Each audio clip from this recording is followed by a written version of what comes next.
Okay, there. Let's get a little headphones on.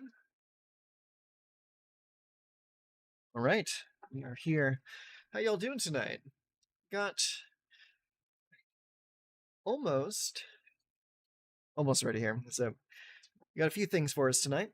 So first up, we're going to wait for everyone to kind of get in here, and we're going to do a couple quick reacts.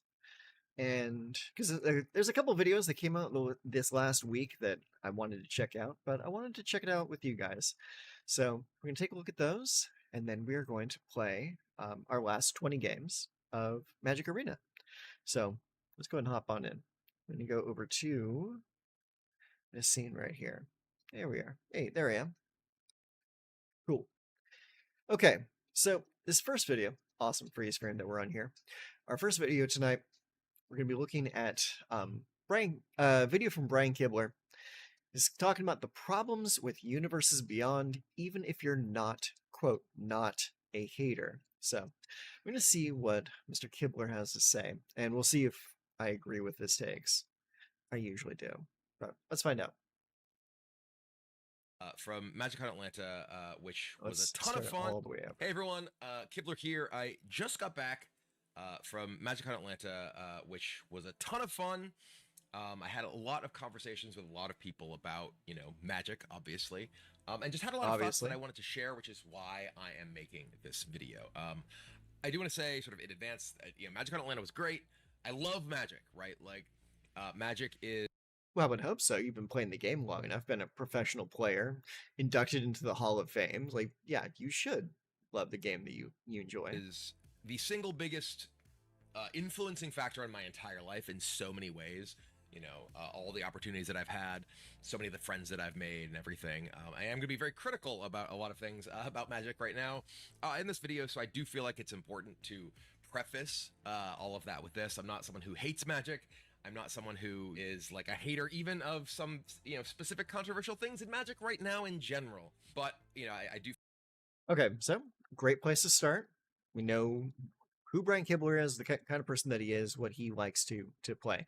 And based off of his Commander show, like he's clearly not a hater of Universes Beyond. He plays a lot of Universes Beyond cards in his decks, at least the ones that we've seen him play on his show. Feel like it's necessary to lead with that. MagicCon is an amazing event. If you do have an opportunity to go, I highly suggest checking it out. It's just incredible to be surrounded by so many people who are also such huge fans of the game that I love, and interact with them.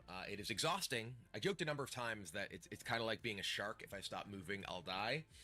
Just because we have so many people who want to chat with us, take pictures with us, get signatures, which is not really a complaint. It's more, sort of an explanation of our experience, why we can't stop and, play a game. Yeah, with well, you're folks, kind of a celebrity in the because, space. then we're spending an hour with like, 2 or 3 people, rather than being able to interact with all of the people who would love to be able to say hi to us.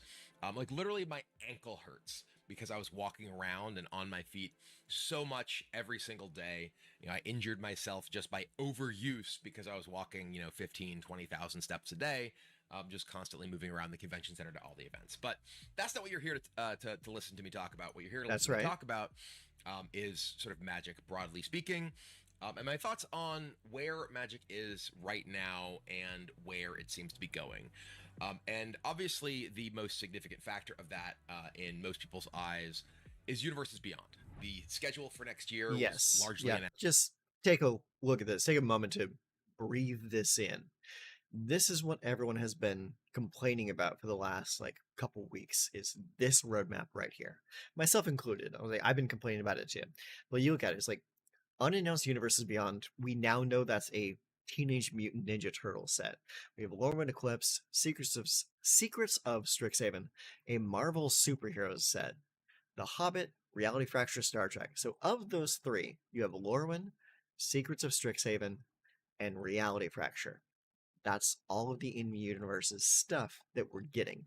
Everything else is stuff from different IPs, and that's what has so many people really upset right now. Is like 60% of what's coming in, more than half of what's coming in, is Universes Beyond. One moment.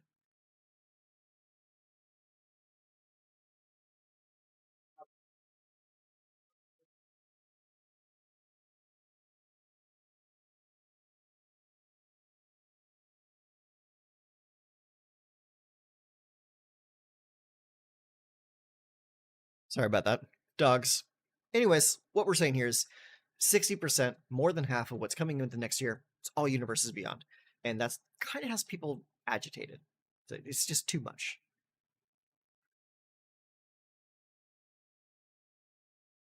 Let's get situated. There we go. Announced at MagicCon.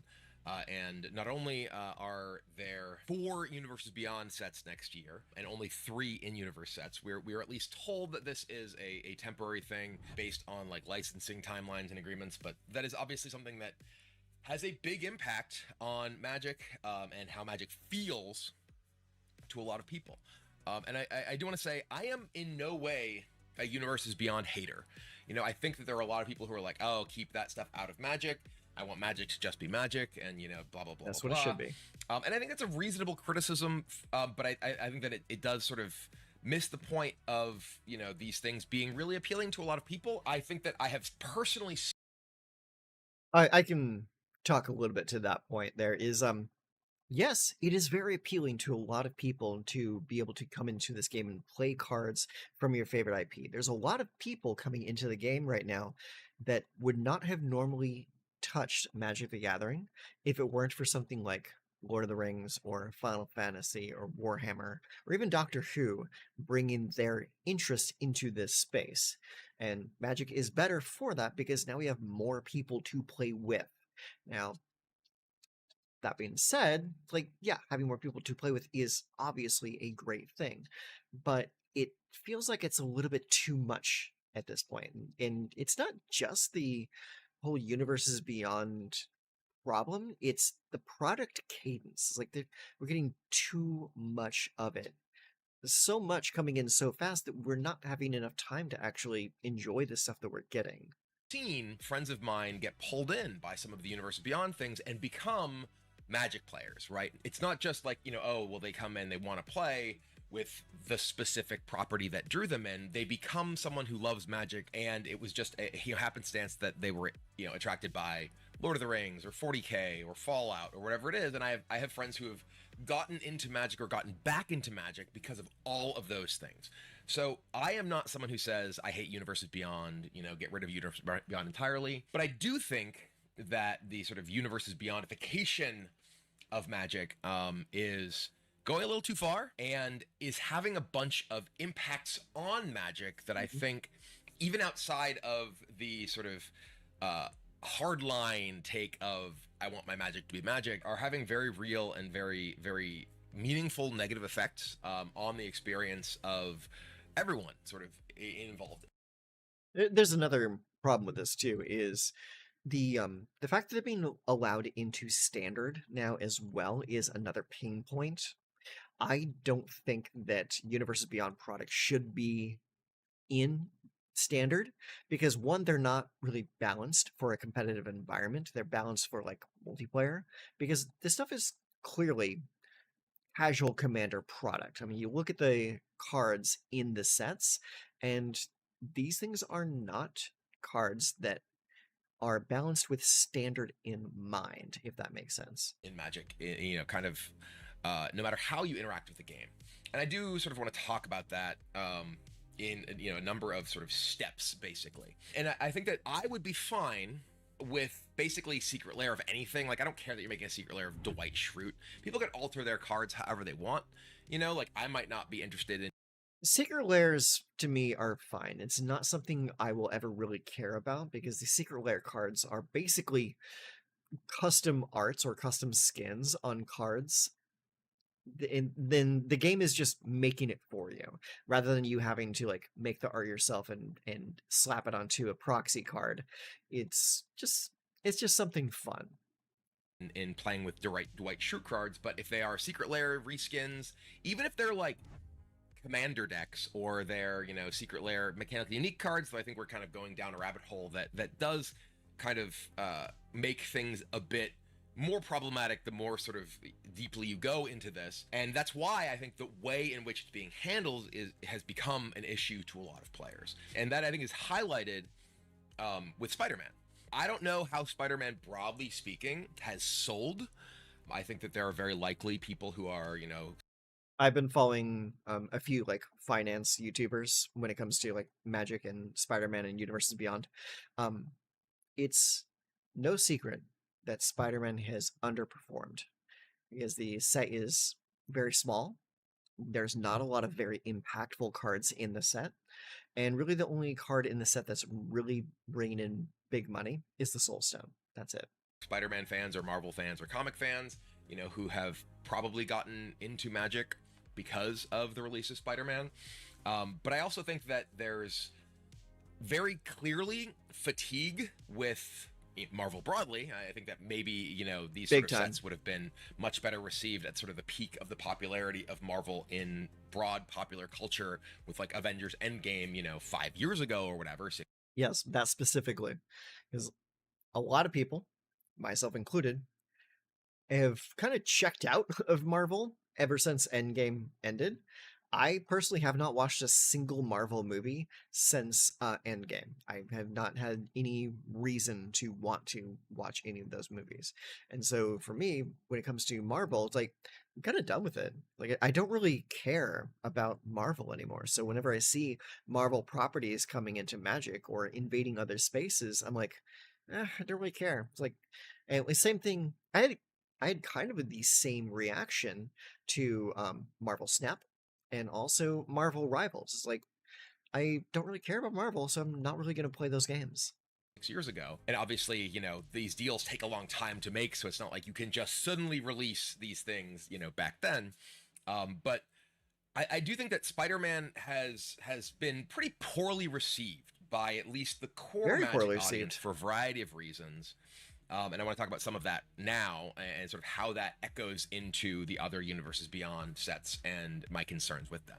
Like, for instance, I actually think Lord of the Rings, amazing. I loved Lord of the Rings. I thought that Lord of the Rings was a Lord fantastic of the Rings performed very well. set that Yes. that dovetailed very well with Magic and everything. Similarly, like Another thing here too is Lord of the Rings is fantasy. It's fantasy centric, so it fits very well with Magic the Gathering.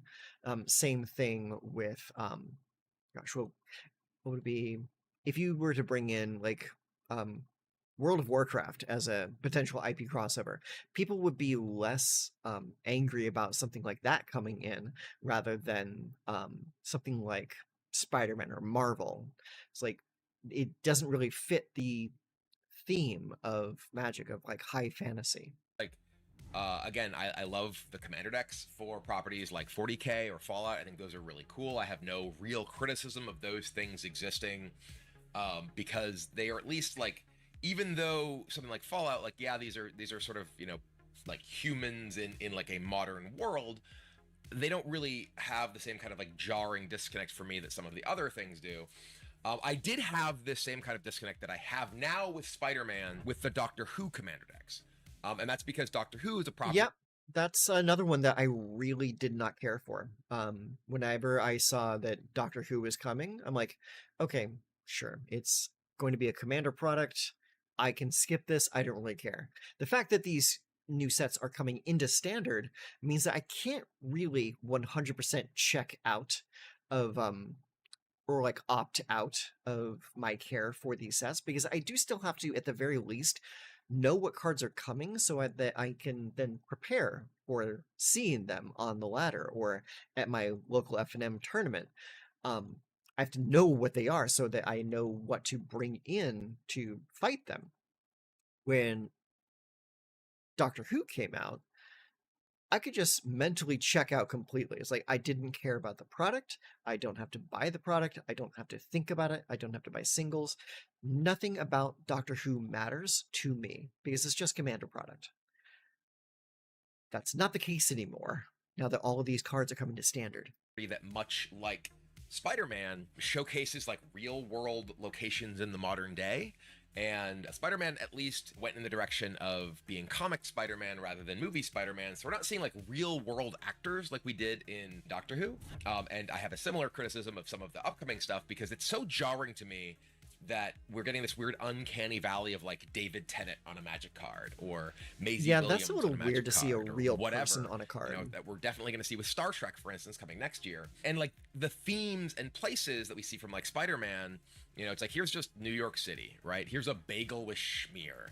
Here's rent is due, right? Like I get that these are like themes from the Spider-Man story, but they also are things that it's like I don't want to. I don't want to play my card game with Wizards and Dragons and have to interact with the rent is due card, right? I do think that the Yeah, nature that of is a bridge Spider-Man too far. being a actual set, a standard legal set, puts it in a very different place than we have seen other stuff. And I didn't have the same criticisms with Final Fantasy because Final Fantasy was much like the 40Ks and the Fallouts, Yeah, even as a standard legal set, it didn't have the same jarring like this is just modern American or yeah, European it life was or whatever, fantasy. right? And it I doesn't would represent probably real call world it like locations and real world science people, fantasy, right? but Like it's it's still it's fantasy. showcasing a video game.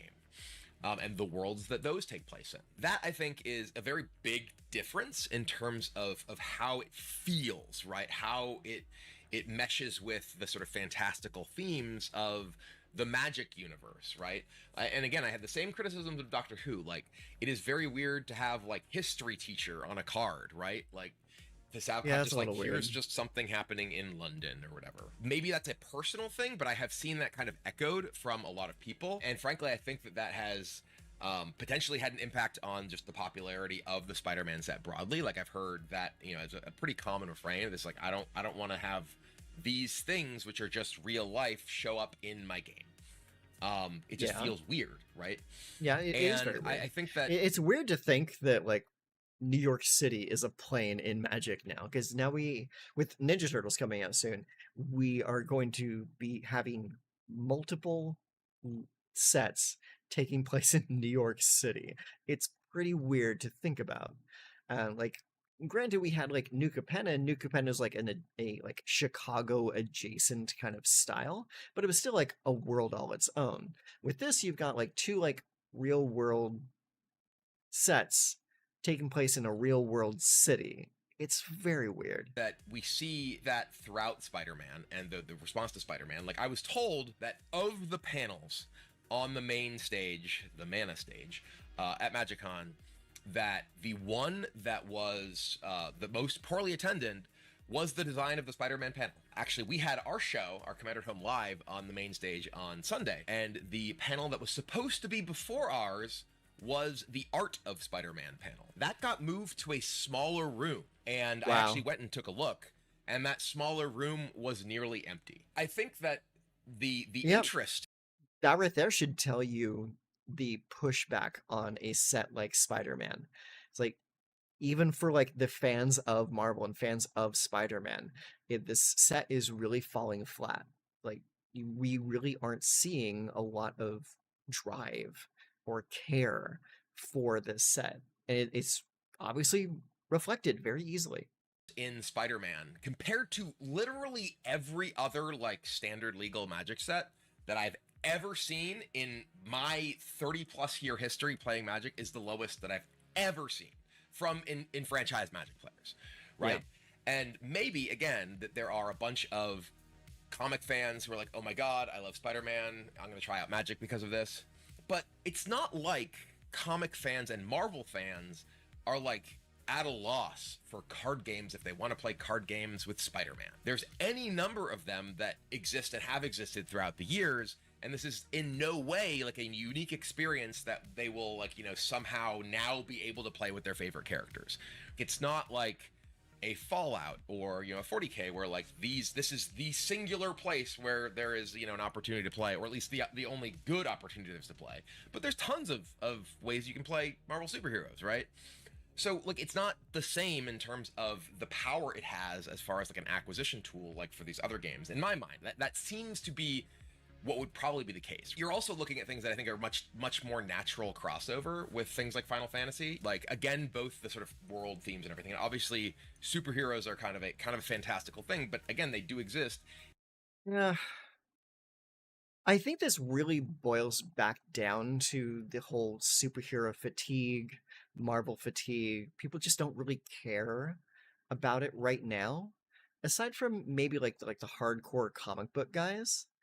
But when it comes to like the vast general public, people just kind of don't really care anymore. And I don't blame them. in the modern world in a way that, you know, all these other things that have, in my mind, been successful crossovers with Universes Beyond and Magic that have been very different. And that's just touching on the thematic elements, right? We're just touching on like, okay, what makes sense to bring in to Magic as like a property. Like I don't feel nearly as bad about like Avatar, for instance, which is coming out later this year.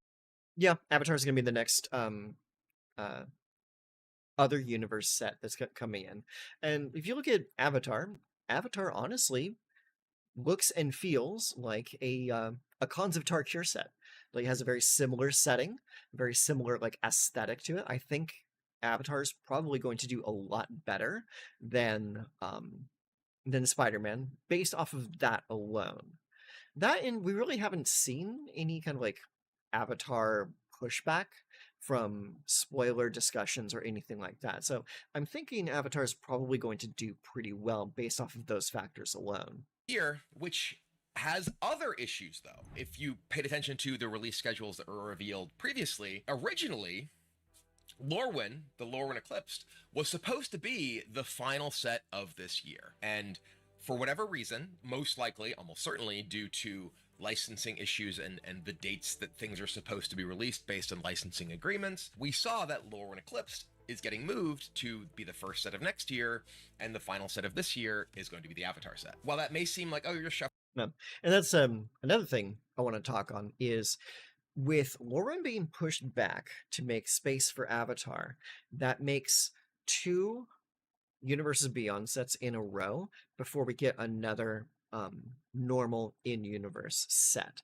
So for people like me who don't buy into Universes Beyond product, we don't buy sealed product, um, that honestly just saves our wallet so much for like a solid what like 4 months, 4 or 5 months, because I did not buy any of the Spider-Man set. I won't buy any of the Spider-Man. I'm not going to buy anything from Avatar either because I just don't like Universes Beyond. So I don't feel the need to buy the sealed product. If there is a like a really good single card from the set that I want to have for my collection or I want to build a deck with, then I'll go buy singles. I'll support my local game store by buying singles from them, but I will not be buying any sealed product from it. I'll be saving all the money that I don't spend on these two sets and use it on Lorwyn when that comes out. So I'm excited for that.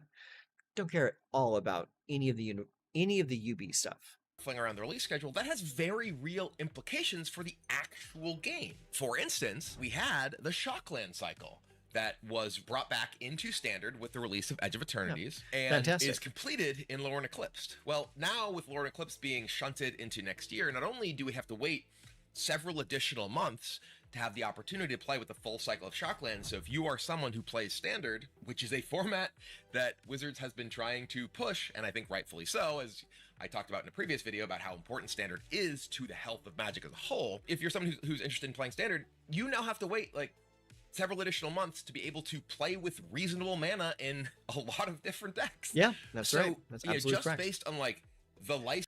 Another thing to consider too is because one block of the Shocklands came in Edge of Eternities earlier this year, and the next block of them are coming in Lorwyn Eclipsed next year, means that when rotation eventually comes, the Shocklands are going to be split apart by an entire year.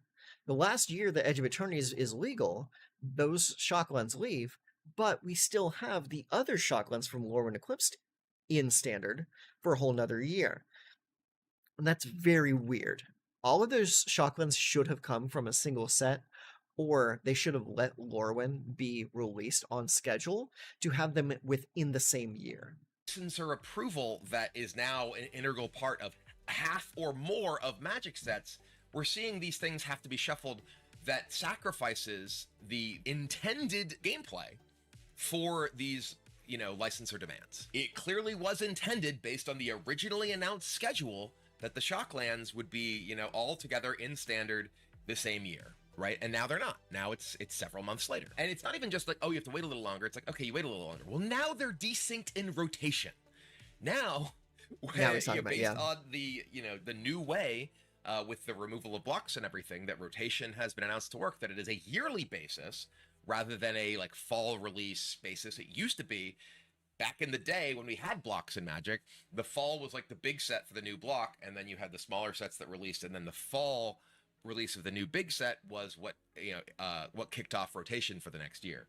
Because we're so far away from that, now we are just doing calendar year rotation, and because of that combination of factors, now there will be a year-long format that has one of the sets of Shocklands and not the other, unless Wizards does something to mitigate and that. that's going to be very, very weird. A really big issue, right?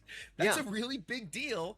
And that's because it ruins the mana base for some color pairs, but not the other, and that creates like kind of like an imbalance when it comes to building your decks. Just because of a non-gameplay, non-development related thing, because now Magic is so beholden to these external licensors. Because of these external licensors requiring additional approval process on things too, like I have to imagine that eats into the time that teams have and the resources that teams have to actually do this development.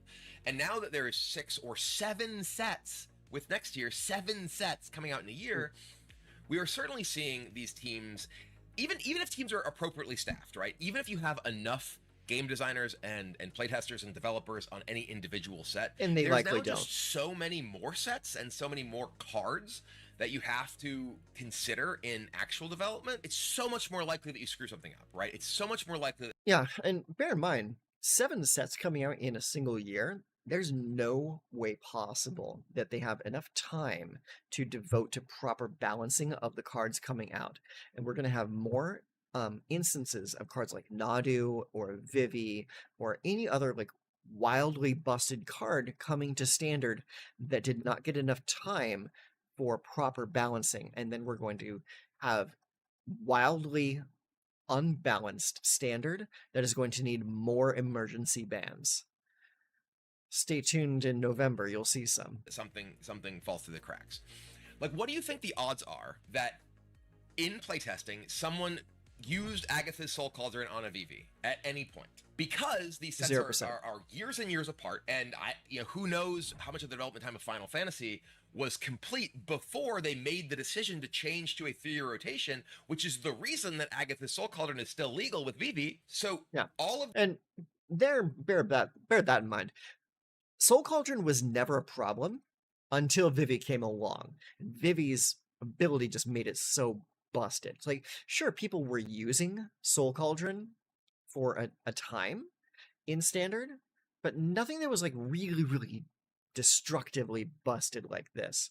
So when bans come along, we know Vivi's going to get banned, but Cauldron might see like a tertiary ban as well, just to make sure that something like this doesn't happen again. But think about that. Cauldron has been in standard for like 2 years already, and we didn't have any real issues until Vivi came along.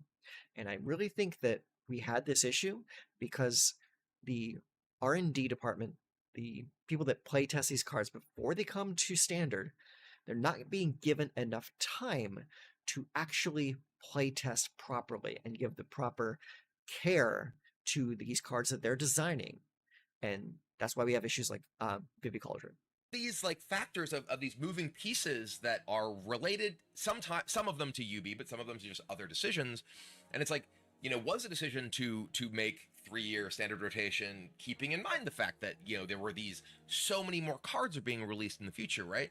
Like, if the idea was to make standard like, feel more accessible because your cards didn't rotate as quickly, well, now suddenly you have fully 50%, fully double in terms of the average year of standard releases, right? It used to be 3 standard releases a year, right? There was the block, right? Maybe there was the block and a core. Yeah, consider that too. It was like back in the good old days of Magic design, we had 3 sets that all took place on a single plane.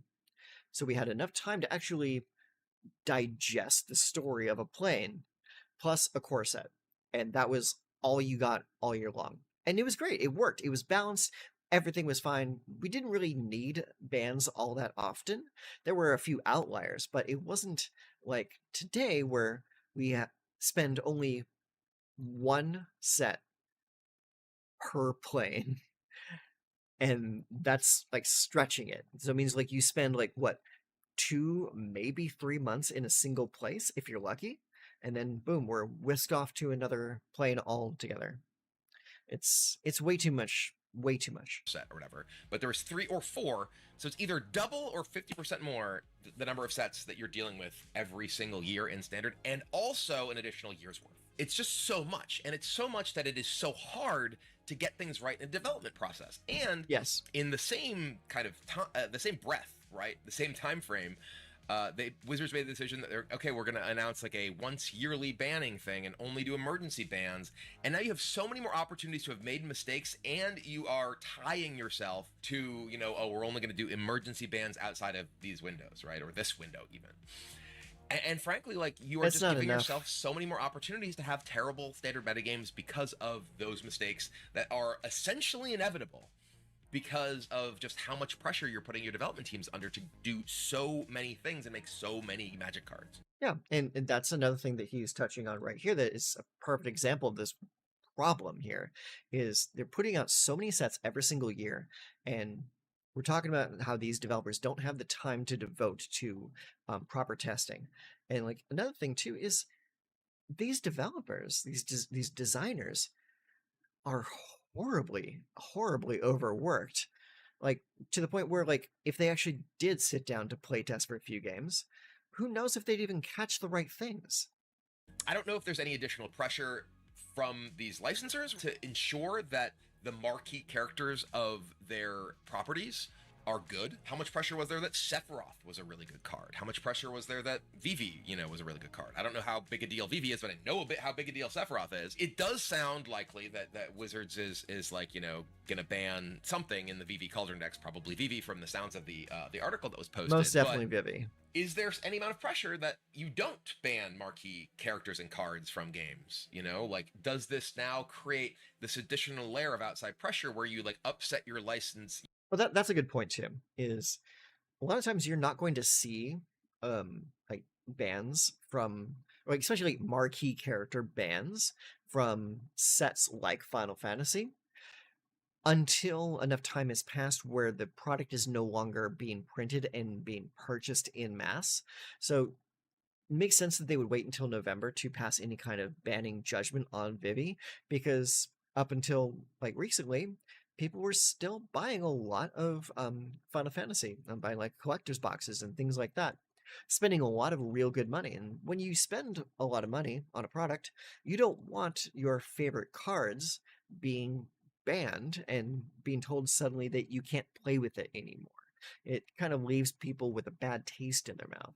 You know, your licensor, because you had to ban Iron Man, right? Like Thor, whatever, Captain America, because you made it too good because they insisted that it had to be good. I don't know whether Yeah, those well, things are the the cards case, have to they be have good to in order be to at sell the least in the packs. back of someone's mind, right? Those might not be like in your face issues, but they are something that comes along with not having full control over your game and what's part of it anymore. It's all a very big deal.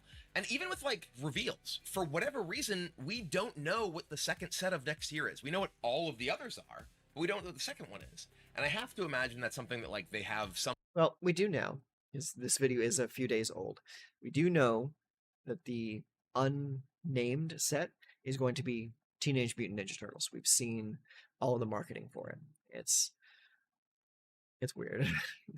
I could see a lot of people being pretty excited for that set, um, but it's weird having a second set based in New York City. Plans of announcing it some other big upcoming thing, you know, like New York Comic Con is in a few weeks. Maybe it's some comic property that's associated with that. They want to, you know, have this big announcement there.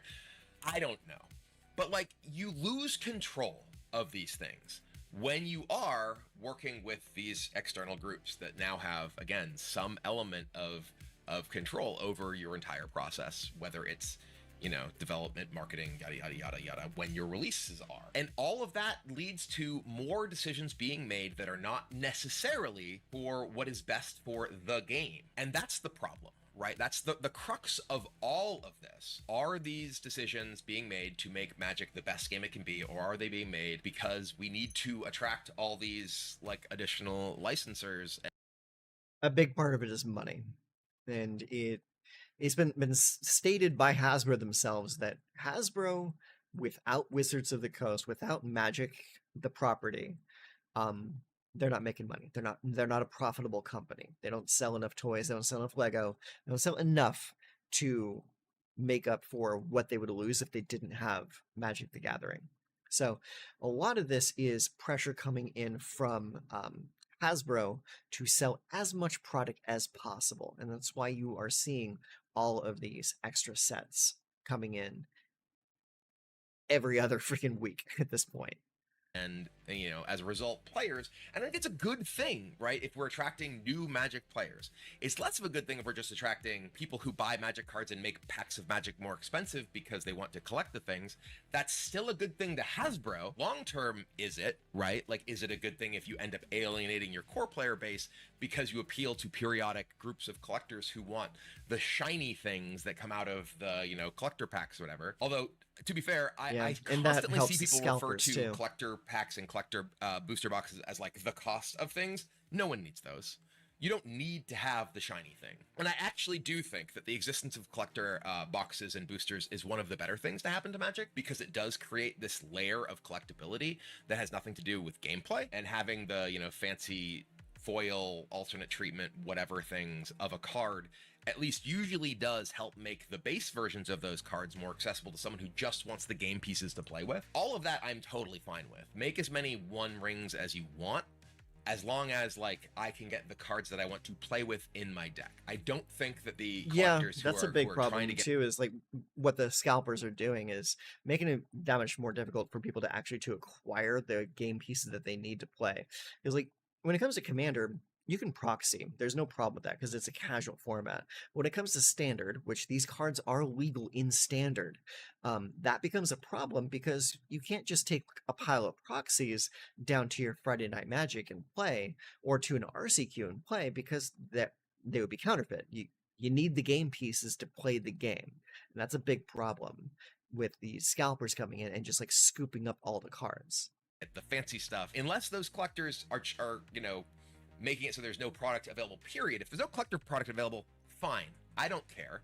You shouldn't care if what you are as a player. If you're a collector, sure, I understand. There could be some frustration there. Which also kind of gets me into one of the other things, which is unrelated to UB broadly, but is something that I have found has increased in recent years in Magic, probably related to the increased, Hey buddy, how you doing? visibility and cachet of Magic in kind of more common pop culture, which is the obsession that people have with value, and not the way that JLK does, but the way that like scalpers do. There is this obsession with oh well, like, and this I think may go away to some extent with the lack of master sets. One of the things that Mark Rosewater did say, they are at least currently pressing pause on master sets, which are like re-release sets, because they are releasing so much other product that's new. And again, like, yeah, there's not enough space in between all these sets to put this out. Sets, as far as like them being products that released, like all they did was like create more supply of these things. And if you were a collector who had these things because you were holding on to them for value, that could be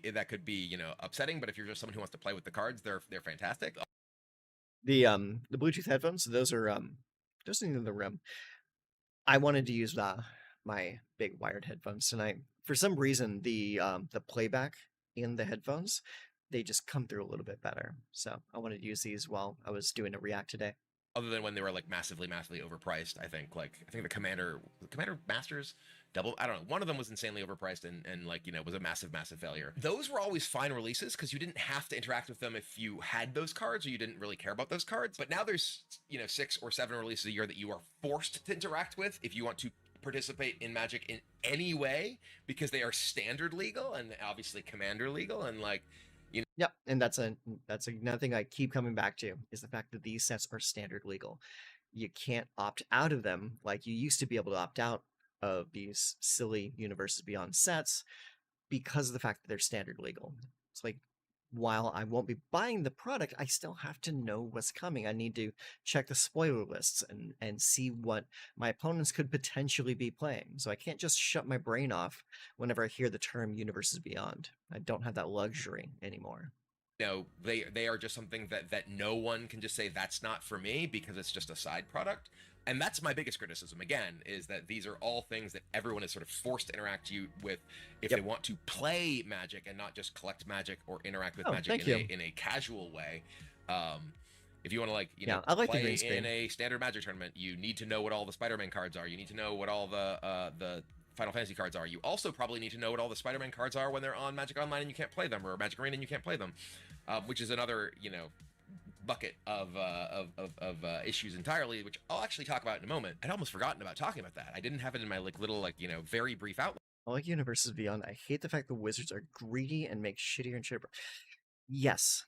And that's a, I don't know if you were here long enough to hear me talk about that earlier, but I really feel the problem with Universes Beyond isn't necessarily like the IPs that they're bringing in. That's a different problem. But my big problem with it is the fact that they're forcing so much through at such a fast rate that the developers themselves, the game designers, they don't have the time necessary to actually devote to good play testing and balance testing, and that's how we came up with this Vivi problem with the Vivi and the Cauldron. It's like when you have these sets that come out like 2 months apart, if you're lucky, there's no possible way that you can test for every scenario. One that I wrote. But again, the value obsession, which I think is, there's always been people who are like trying to make money off of Magic. I think it has increased dramatically in recent years, and I think part of that is all of these sort of like hyper collectible things, and all of that is like okay. But I think that it has created a mindset of people who just look at the extrinsic value of any Magic product, which is to say the dollar value that you open this and try to sell it. Is it worth more than you paid for it? Which is frankly a kind of a crazy way to think about like every single Magic product. Like every commander deck, it's like, oh, how much is this worth? How much is the reprint value? When you should Yeah, there's a hope lot of like that Magic finance bros what out you there. get out of buying a commander deck is that it's a And shittification is something we're seeing across most consumables. They're trying to figure out how shitty they can make stuff before we stop buying. Yeah, yeah, it very, very true. And because like that's a problem when you have companies that are more focused on satisfying shareholders than satisfying the actual consumer themselves. And that's a big, big problem. And it's across almost um every company, every industry. It's inshitification. It it's everywhere and it's inescapable. When you have so much money being thrown around, you're going to see the product that you love getting destroyed. fun thing to play, right? Maybe you want both from it. And given the way that prices have kind of skyrocketed with respect to, like MSRP or the lack thereof for a long time, I totally understand, especially given how, messed up the world economy and the US economy are these days, wanting to make sure that you're getting a good deal when you do decide to buy a Magic product. But there's just this obsession with value in a way that I think is really unhealthy in terms of people just not even thinking about like what the actual intrinsic value of something is, which is that it should be fun to play. That's kind of an aside into an aside. Let's talk about Arena. Obviously, the Through the Omen Paths thing on Magic Arena, I think. Yeah, that that's another thing I've seen a lot of people having issues with when it comes to the Omen Path set on Arena is because of the fact that we don't have the digital rights to Marvel in the game. We have to use different arts, different titles for all the cards, and it becomes a pain point for a lot of people that play this stuff in paper when they try to find the same cards on Arena and they can't find them effectively, or they look at the card names and they don't make a one-to-one connection with the paper card. It kind of makes them not just like feel bad, but kind of like feel stupid a little bit. And that can be a big problem for some people. A problem that could cause some people to just not play the game on Arena because the cards here don't match with the cards that they have in paper. Reminds me of the counterfeit food we were seeing coming from China a few years back. Are you talking about the like the rubber bananas and like the rubber fruit and things like that? I remember that being a big thing on TikTok. Is a like kind of unmitigated disaster in terms of like, why did you make a Spider-Man set if you couldn't put it on Arena for whatever reason, licensing stuff, I'm sure. Why was this what you did? I really think they couldn't get the license for Marvel because Marvel Snap exists in a digital format. Why did you make it a standard set? There's all these questions. I think it is legitimately the biggest like business decision failure of Magic in ages, like product wise. I am at least glad that there is no like Pro Tour that uses this immediately. Certainly for a draft format where you have to know literally the art and name of every single card twice because you want to draft physically and practice draft online to draft physically at the Pro Tour. Whew, that's crazy. And Magic Arena, I think, has had a number of kind of what I view to be major failures over the years. This is the biggest of them, but I think the other that really bothers me is just Alchemy. I've talked about this a number of times, and I had some conversation about this over the course of Alchemy my weekend in Atlanta. Stay away from it. I have always said that I think Alchemy is a bad idea implemented poorly. And I think it's very clear that Alchemy was originally made because they wanted to have more releases than the regular number of Magic releases so they could make more money. It was touted as, oh, this is a way we can do cool, unique things that are digital only that you can only do on Magic Arena. It's like, okay, sure, I guess you can rebalance things, but I think the real selling not good enough of Magic Arena to a lot of people is the fact that it is tied to Magic, right? This is Magic that you can play online in a functional digital client. For me, it felt like Diet Magic. It's like they made a digital only format. They used real cards that happened to have extra digital only cards. I don't know if they were trying to compete with Hearthstone or what on this, giving you the ability to rebalance cards online only. But you do that, and you're kind of doing the same problem that you have with Omen Paths of creating instances of these cards that are functionally different by like stat points or whatever than the in-paper version. And also having the digital only cards, if a person doesn't like clock that immediately that it's a digital only card, they might go looking for that card in paper for their commander decks and then be disappointed when they can't find it because it doesn't exist in paper because they have these weird mechanics that only work in digital. Yeah, it is very, very weird. I really think they were trying to compete in the same space as Hearthstone with Alchemy, and I really think Alchemy like wholesale failed as a format because of that. Sorry, Magic Online. RIP, you do still exist, but I actually have heard it's very good these days comparatively, but it's still basically playing Spreadsheet Simulator. But anyway, Magic Arena, I think, does itself a disservice by doing things like Alchemy, because I think that you disconnect that tie that really makes Arena kind of compelling to a lot of people, which is like, hey, I love Magic. I want to play Magic digitally. Here it is. Here's Arena. Ellie's upset about it too. She's panting on my lap in case you can hear her. It's not the real Ellie over there. This is the real Ellie. Not the real Oko either. Those are from our live show. Alchemy, I think it's awful, right? There's so many examples of like things that I think are just like abjectly terrible with Alchemy. I think a lot of the mechanics have just, people have hated them. Like Heist, like a bunch of the cards are just outrageously overpowered. And it's just like, well, yeah, this is how we can sell more. Yeah, that's another thing too, is like the mechanics themselves are wildly overpowered. It's like they're not just like different mechanics, they're stupid mechanics. Like there's a card that will generate the power 9 for you and shove it into your deck so you can draw it later. It's like, why in the world would someone want that? Well, I can understand why someone would want that to have like a lot of power in their deck, but it's so wildly overpowered. And like you're saying with the heist mechanic, like just stealing cards from your opponent's deck at random. It's insane. So silly. Cards on Arena between releases. Well, now like there's so many releases that why would you even do this? Obviously, it wasn't when Alchemy existed, but like I am someone, for instance, who does not interact with elements of Magic Arena, like Cube. I love Cube. Cube is like my favorite way to draft. I do not cube draft on Arena because I'm forced to interact with alchemy cards, and I hate them. And Yeah. it is almost always correct if you are playing a draft in which there are Andrew, alchemy cards relax. on Arena to take the alchemy cards because they're so outrageously overpowered. I was shown some alchemy cards. One moment. Hey, Andrew, relax, dude. It's okay.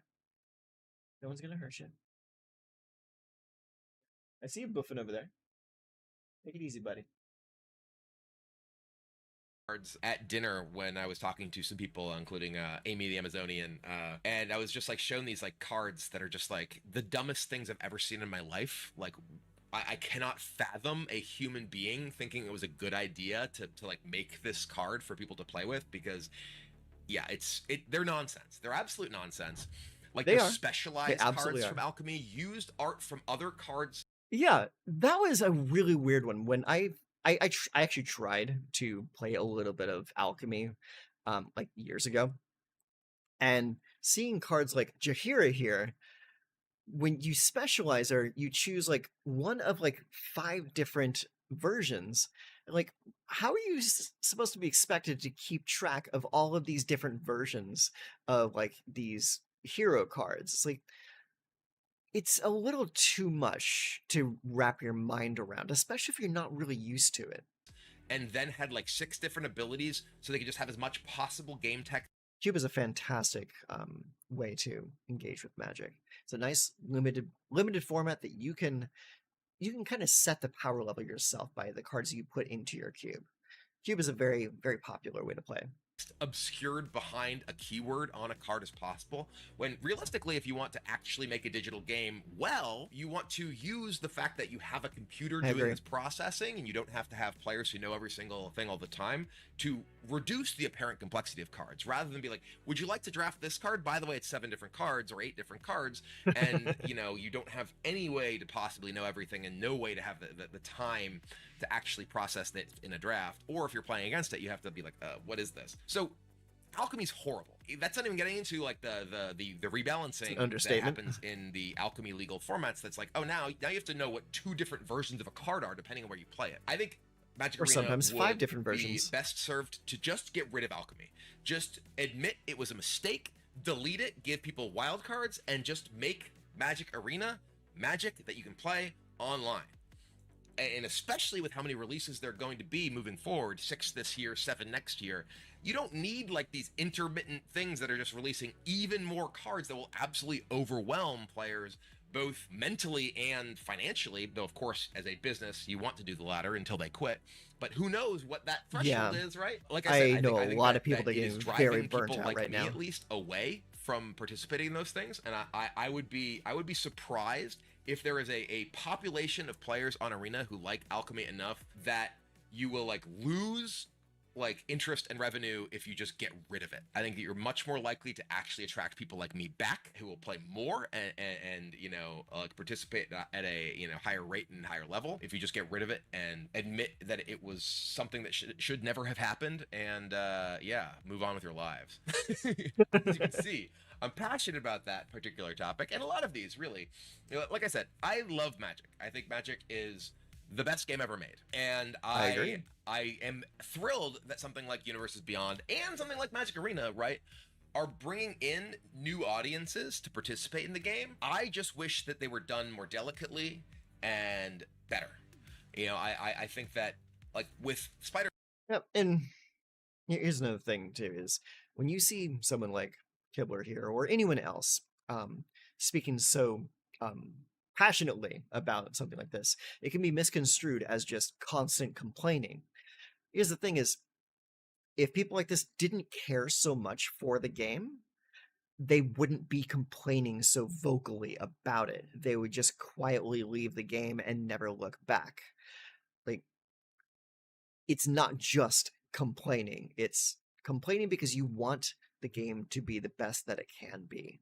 Man, to go back to kind of the thing that started all of this, I think it's so clear they that would go to Spider-Man Flesh is and Blood. originally a small set that got scope creeped when there was whatever sort of decision to like, okay, we're gonna make this a standard legal set, we're gonna like make this, a new draft format set, and like it's just kind of a mess, I think. There are some individual cool designs in it. I think that there's some cool thematic things in it. But, like, you can't tell me that it's a good idea to have a set that's supposed to be intended for the acquisition of new players who are not familiar with Magic, that has, like, 60 cards named Spider-Man, and have cards with the text, when Spider-Man enters, do this. Well, which Spider-Man? What? Do you think people are going to understand how that works? All these cards are named Spider-Man, and it says when Spider-Man enters, so that means all the Spider-Mans, right? It doesn't. But, come on. I am curious to see what the actual numbers look like for the success of Spider-Man, both in terms of, sales, in terms of, like, engagement at pre-releases, in terms of engagement on Arena, in terms of all these things. Because I do think that, like I said, I think there's cool stuff that happens in the set, but it is very clear to me that the average Magic player, the average, like, heavily invested Magic player, is just not into it. We saw, like, the pre-order prices absolutely tank by, like, over 50% on, like, boxes and things. Yeah, that was a very funny thing to watch in real time, is when all the scalpers come in and bought up all the collector's boxes thinking they would hold their value. They were, like, reposting them online for like $1,000, $1,100 per box, thinking they would go like the Final Fantasy boxes. And then over time, the price started dropping and dropping and dropping and dropping, and to the point now where I think they're going for like around like $500 online, like half of what they were originally asking for.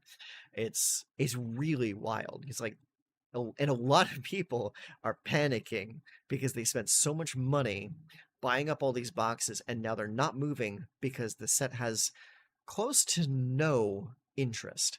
Like, the players themselves, like the standard players, don't care about it. There are some commander players that, sure, they enjoy it. They like Spider-Man, so maybe they'll buy into it. But they're not going to pay those exorbitant prices for collector's boxes. That's a matter of, like, people just having FOMO because they saw what happened with Final Fantasy being so incredibly popular, or if it's like a reaction to just people not being into this at all, I don't know. But with just how many sets are coming out next year, and the fact that over half of them are UB, I'm curious to see, like, what the sort of reception to Spider-Man does to influence things moving forward. Because, as I said, I'm no UB hater. I just wish that it wasn't most of Magic now, and I wish that there was more care and thought put into the way in which external properties are put into Magic. Because even if these are individually, like, well, thematically designed sets and everything, so many of them just do not mesh together in a way that feels right to me as someone who has played Magic for over 30 years. There's my kind of mostly UB, some this, some that rant. I don't know. It's not really a rant. Nuanced discussion. So anyway, let me know what you all think. Where do you think Magic is going? Are you happy with it? I didn't even talk about Modern Horizons, which is one of my other least favorite things, but we'll save that for another video. Thanks for watching. Whole different rant. I'll see you next time. Okay. All right. So that was Brian Kibler, one of the biggest voices in Magic the Gathering, talking about Universes Beyond. When I post this VOD later, I'll be sure to put a link to his video so you can go and watch it yourself later if you want to give him another view. My thoughts on this are pretty much this. I am a Universes Beyond hater, not because of what it does for new players, but because of the fact that it's in standard. When Universes Beyond was just something that I could ignore, I had no problems with it. But the fact that it is being pushed into standard really rubs me the wrong way. I don't like that I have to pay so much attention to Universes Beyond products and IPs, whereas I used to be able to just ignore it and say, like, this isn't for me. I don't have to engage with this. I'll just wait until the next set for me does come out, and then we'll be okay.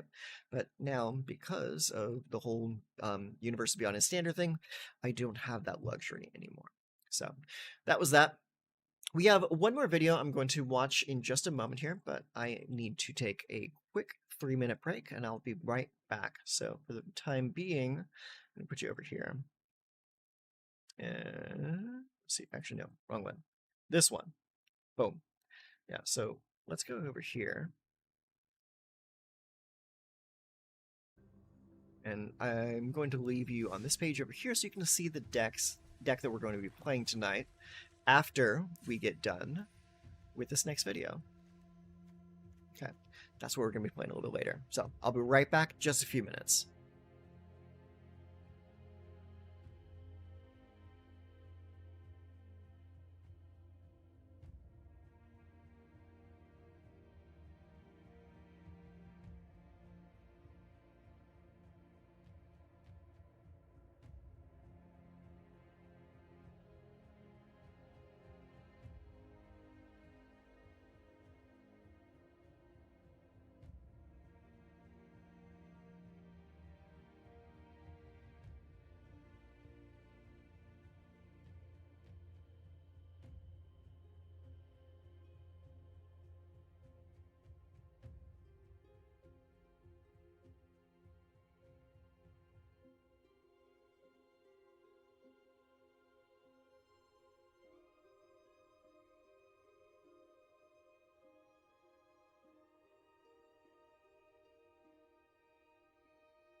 Okay.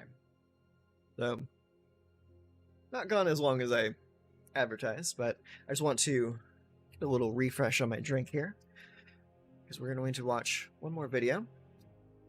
Give me just a moment here. Now, this next video we're going to watch is one that is not exactly related to magic, but it's something that is been interesting to me as a person that used to play a lot of Skyrim. One of the biggest proponents for Skyrim over like the last several years has decided that they are going to stop playing, and I wanted to talk. We're not really talk about it, but like listen to her take on this. So what we're gonna watch next is a video from Shirley Curry. She is also goes online as Skyrim Grandma. She's a very interesting character. She has been playing Skyrim for such a long time, and such like vocally, that the developers of Skyrim, their next game, they actually created a um, an NPC for her. So she will actually be in the next game because of her work, just playing the game and vlogging about it every day. So here is my goodbye to Skyrim. Let's see why she's going to stop playing. Good morning, grandkids. Well, that's a cute open. I don't exactly know how to start this. Yes. Oh, pardon me. Liquid went down the wrong hole. Yeah, she's a literal grandma who has been playing Skyrim devotedly for like several years at this point. And she's been like uplifted as a pillar of the Skyrim community. Like she's got to be like in her like 80s or 90s. First of all, I will say that I am no longer going to be uploading Skyrim.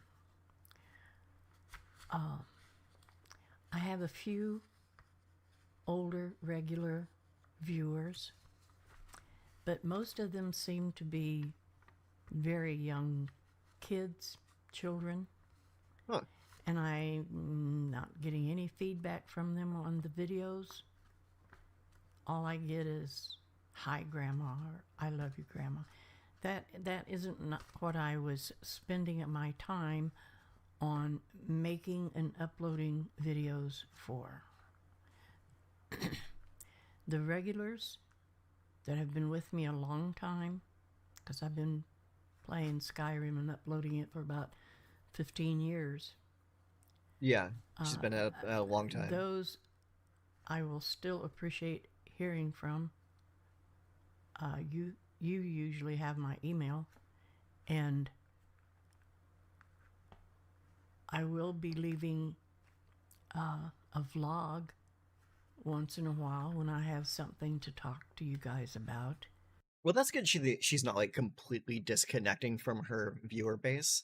Like she'll still like make vlogs and things like that, so you can still keep in touch with this person, which is good because I'm sure she's crafted a very um, well connected community over those years.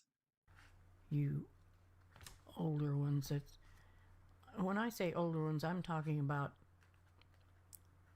teens and up, who have the ones who have regularly commented on my videos, actually talked to me.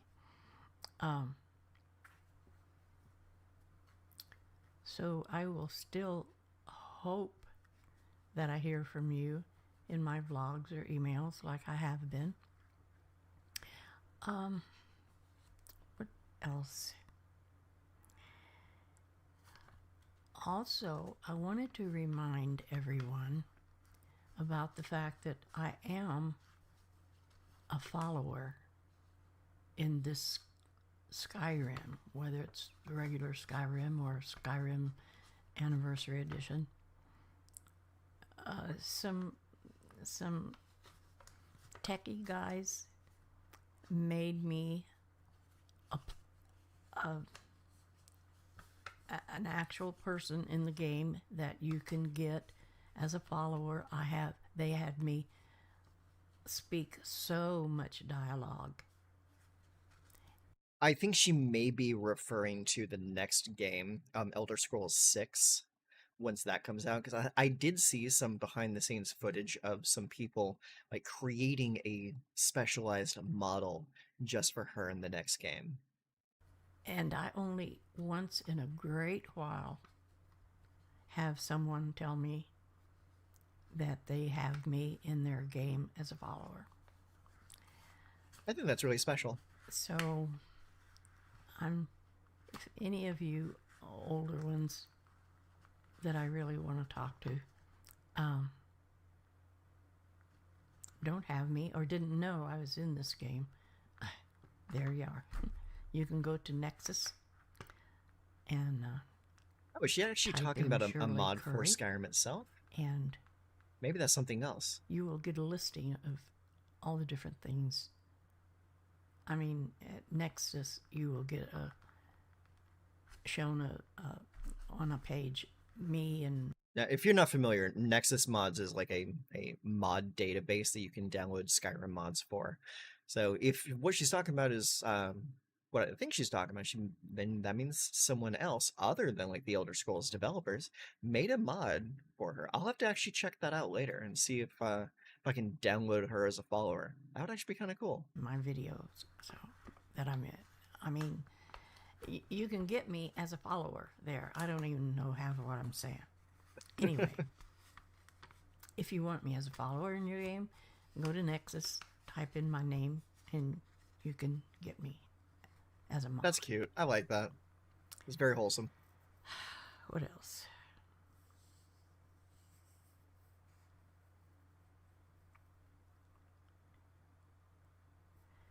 Oh, right under my videos on YouTube, under my blog also, is a line showing things I have on sale. It's good that you can support yourself through that. Beginning, way back when I first posted that, once in a while somebody would buy a t-shirt top or something that I have on sale there. Then it got to where I don't think any of the young people that get on here and just say hi, no, they don't even look there, I guess. I don't know. I don't think most people look to the merchandise line on YouTube videos. Buy stuff. So if you want, you can look for that. If you type in my name on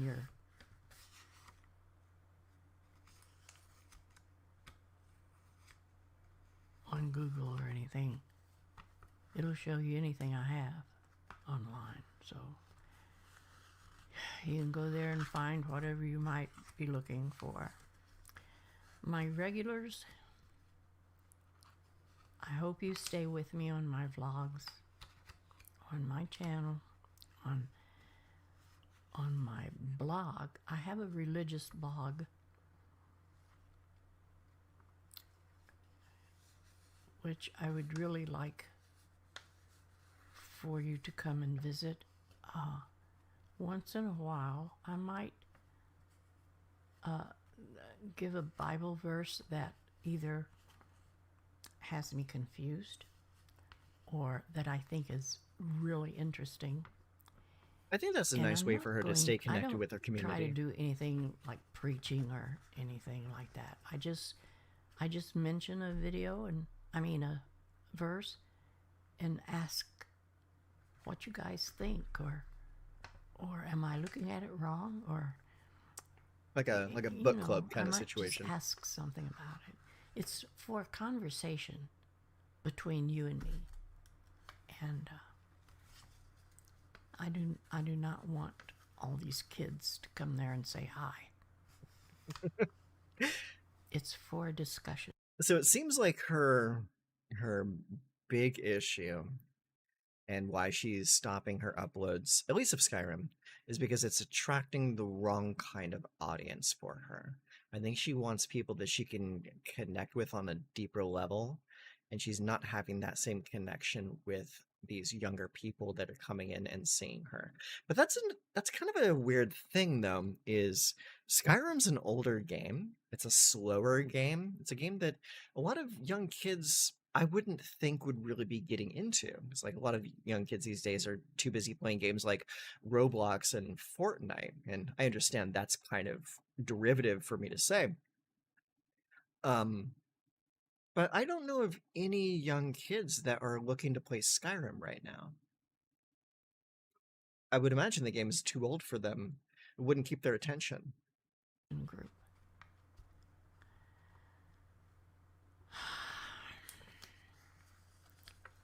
I really don't know what else to say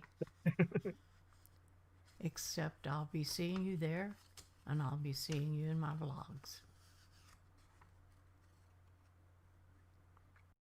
Yeah, I imagine you played it when the game like first came out too, right?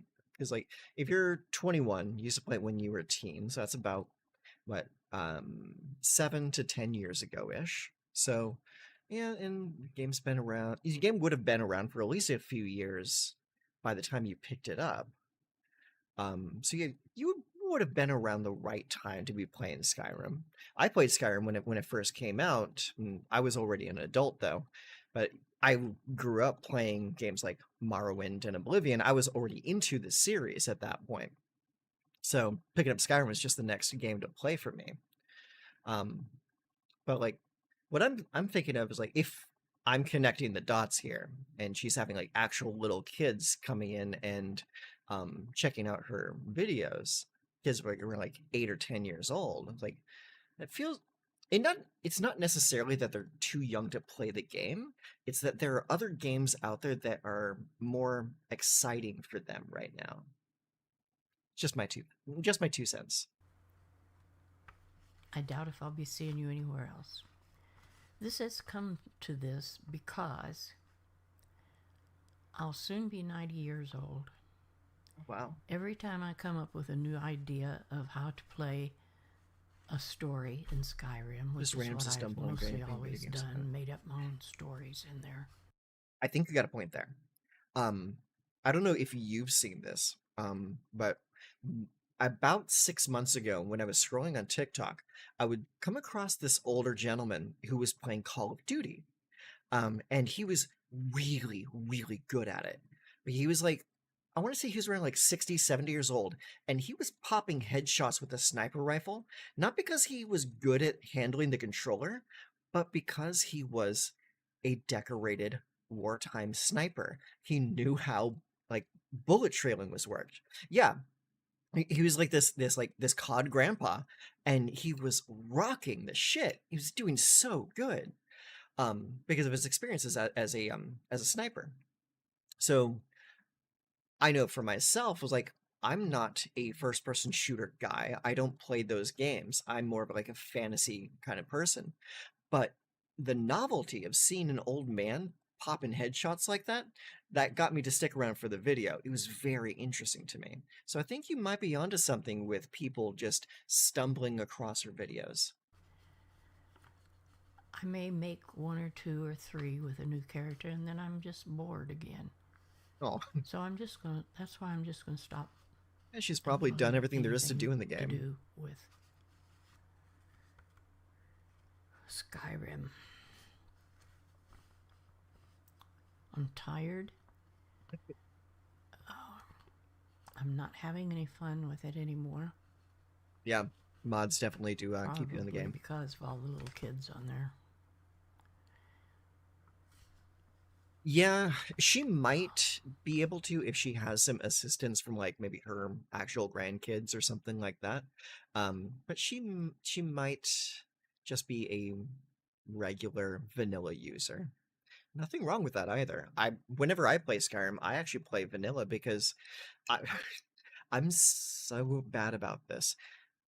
I get about 20 levels into Skyrim and then get bored of the character I'm playing, and then I want to just start fresh all over again. I'm chronically restarting runs in Skyrim. Like, I don't think I've ever actually finished the expansions. I finished the main quest in baseline Skyrim, like, I think 2 times total, but I've never finished the expansions. I might do that later, but like I usually get bored. So I always want to restart. I think that's about all I have to say. Okay. I hope my older viewers will stay with me and keep talking to me like I'm sure been. you won't lose too many subscribers. And I guess I'll be back at another time. Okay. So I think we got the gist of that. Yeah, so Skyrim Grandma, been playing Skyrim for 15 years. She's kind of come to the end of her lifespan with the game and just decided to just move on and do other things. Totally respectable. I mean, if I was playing Magic Arena for 15 years, I imagine I might want a change of pace too. So, yeah, I totally understand that. Again, later on when I post a vlog of this, I will definitely be putting a link to her video so other people can go and enjoy that if they want to. But me personally, I was just kind of shocked to see the video title of My Goodbye to Skyrim, and I think I just wanted to share it with people. So there it is. Yeah, Magic I think is different too because always in new content. Yeah, that's kind of why I chose Magic to be the game that I wanted to focus on for this channel, simply because it has a lot of replayability and there's always new stuff coming. Yeah. Okay, cool. So that was that from My Goodbye to Skyrim with Shirley Curry. And she has 1.31 million subscribers. So she definitely has a very solid fan base to work off of there. Okay, so we are done with our reactions for the day. We're going to go play some Magic now. So let's go ahead and move on over to this scene here. Boom, there we go.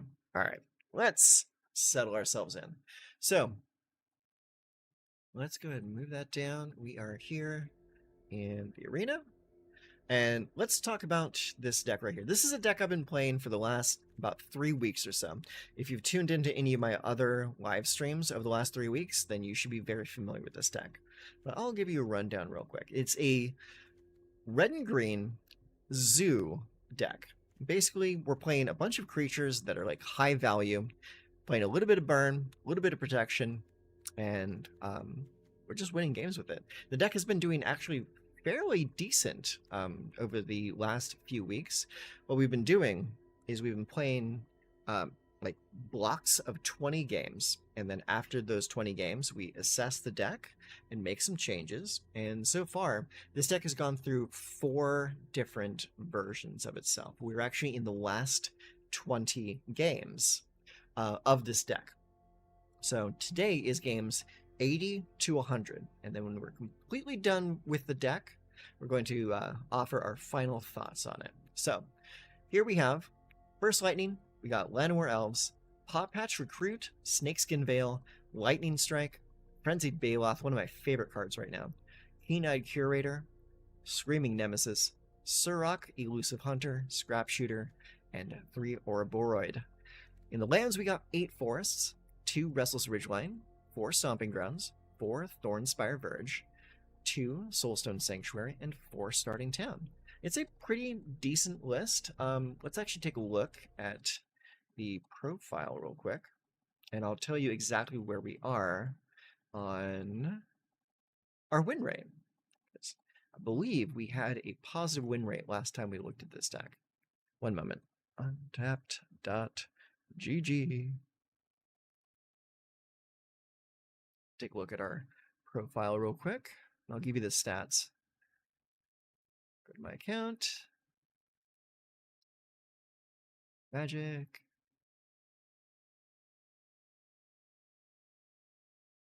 Come on, take me to the right page.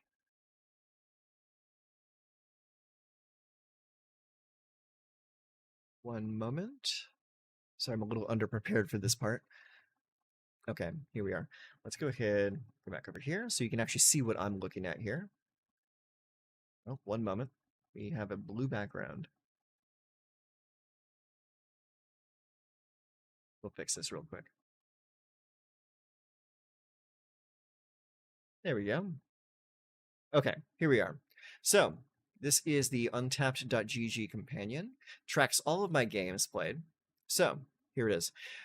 This is the deck we've been playing. It has a 55% win rate, matches 46 wins, 38 losses, and we played the deck for about 6 hours total. So, that is where we are with the deck. 55% win rate, 46-38, not too shabby. So, let's go ahead and head back over here.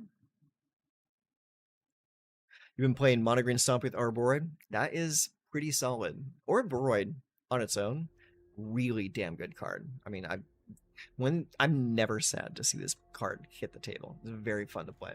So, I'm sure you can see the point to this deck. Play cards, turn them sideways, win games. So let's go play some games and see how we do with these last 20 games. Go ranked. We're currently in gold because there was a ladder reset between our matches. Zoo Gruul, best of 1, standard ranked. Let's play.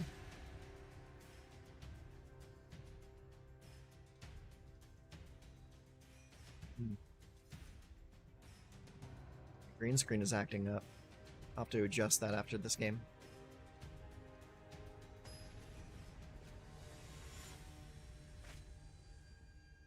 Okay, we're up against Final Glory.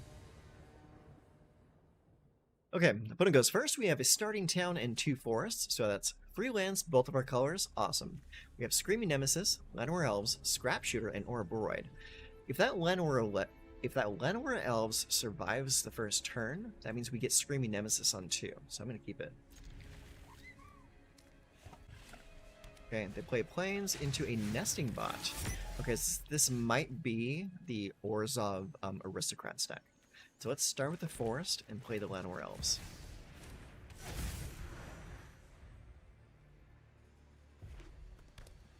Oh, no, this is Boros. Okay, this could be interesting. Okay. So much for that. Alright, well, let's play the Starting Town and pass the turn. Got nothing else to do. Anand Pakal, huh? Okay. Ow, ow, ow. Alright, well, let's go ahead and play this Forest. We're not going to play the Screaming Nemesis yet, simply because I want to be able to Burst Lightning it when they try to capture it with Sheltered by Ghosts. So for now, I'm going to play Surrak. It is very possible that they'll have a Sheltered by Ghosts in hand to eat Surrak, which means we're going to play the Scrap Shooter next. Oh, no, they play a Gastel Thrill Roller. Okay, that's cool.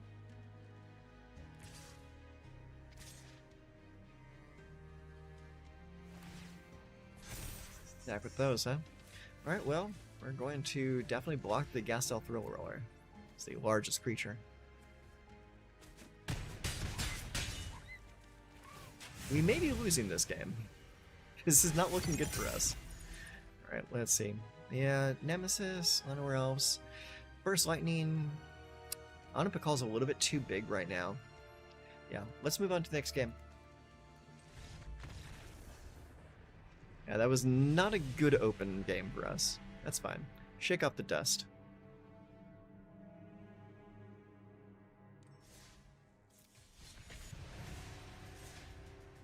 Also, them going first with a deck like that definitely helped them.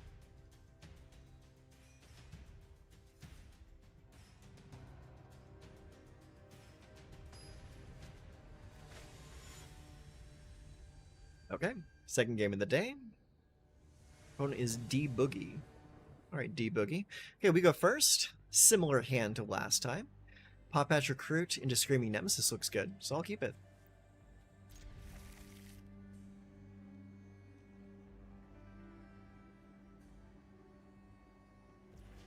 Okay, Forest. Pop Patch Recruit. Play it without Offspring. Plains. Okay, alright, cool. So let's go second Forest. Play Keen-Eyed Curator. Attack for 2. Second Plains. What do you got for me? A Dollmaker Shop. At least we got a token deck, huh? Alright, well, starting town. Screaming Nemesis. Pay the 1. Attack for a bunch. Pop, pop, pop. See, this is more my speed. I like this.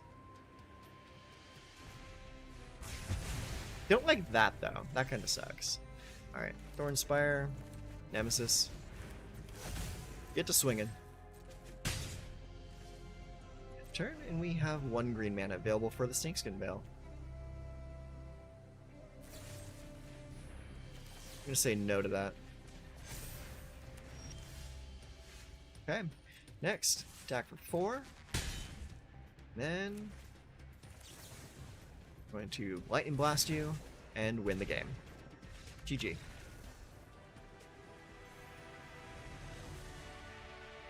And that's how the game should be played. Okay, before we move on to our next game, let me see if I can fix this real quick. Seeing too much green on my screen there. Give me just a moment.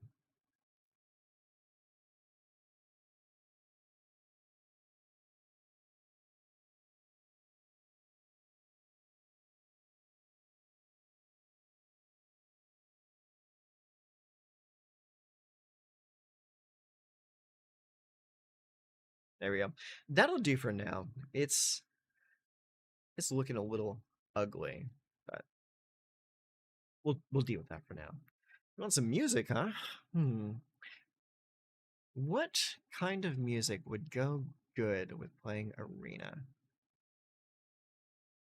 Something that would be like was it DRM free?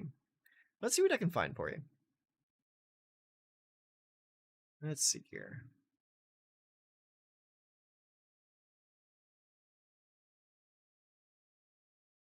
Jazz does go pretty good, yeah. Let's see here. Let's go over here.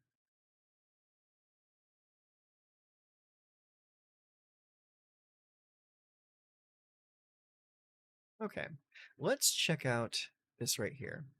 This is called 2 hours of the best dinner time jazz music, royalty free.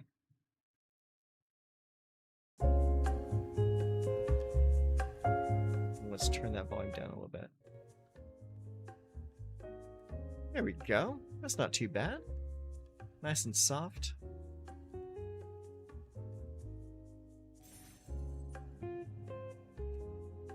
Can you hear it at all?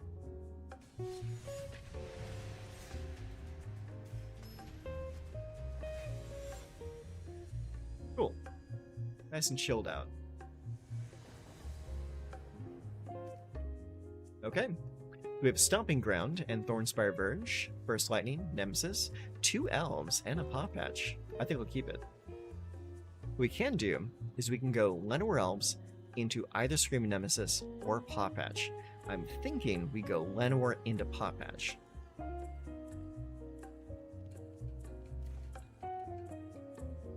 We'll keep it.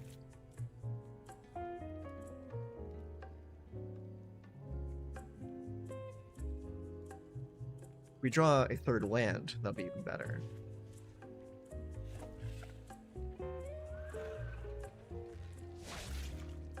Alright.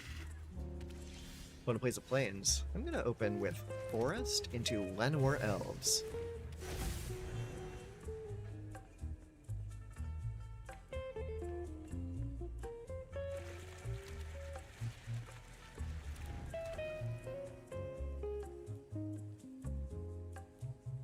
There we go. I wouldn't be able to help with plays. Don't worry about it. You see anything I don't see, you let me know. Let's see. Let's go with the Thornspire Verge. And let's see here. We got Fountain Port and Plain, so they're probably going to be some form of control deck. You don't usually see Fountain Port outside of a control build. So let's open with the Paw Patch Recruit. Double down.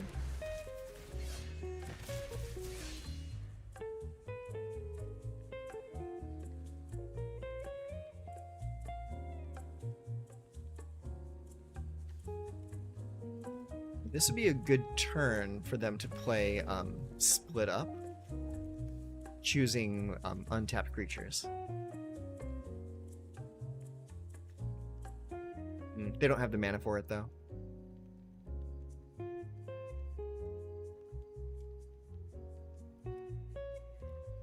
Well, show me what you got, friend.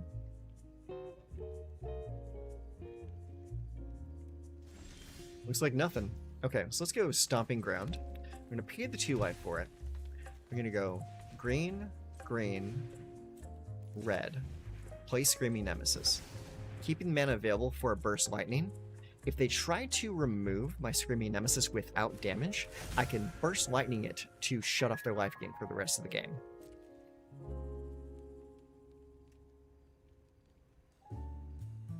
So let's see what they do. Attack for a bunch.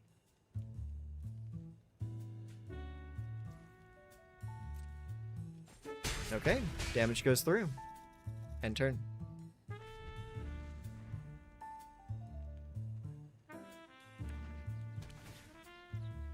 Venture's In. When this land enters, gain 2 life. And it taps for colorless. Is this an Ugin deck? You got a lot of colorless lands over there.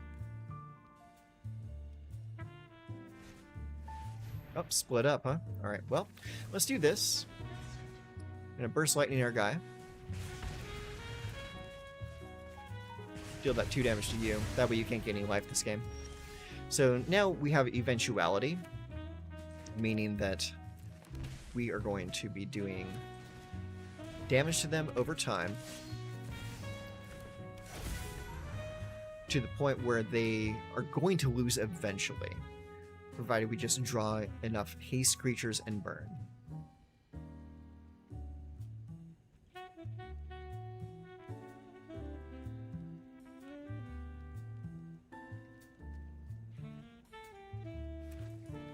Okay, they choose green for a Sunken Citadel.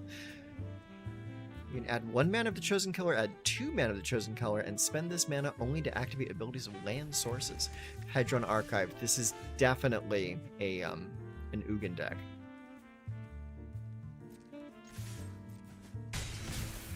Alright, they go to 9. Play Keen-Eyed Curator. End turn.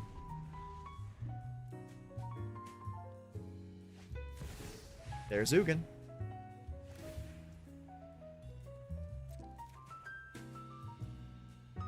Resolve that. It's gone.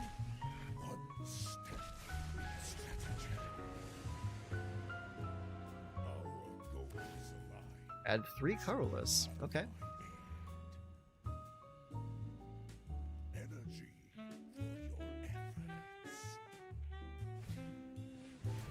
Market back Walker, huh?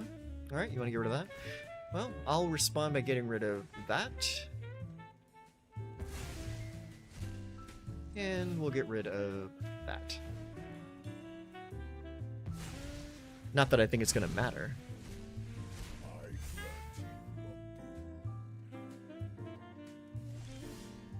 Alright, let's go and play the Stomping Ground. We'll pay the 2 life to bring it into play untapped. And I will not be attacking. End turn. We just need to draw into enough burn to end the game.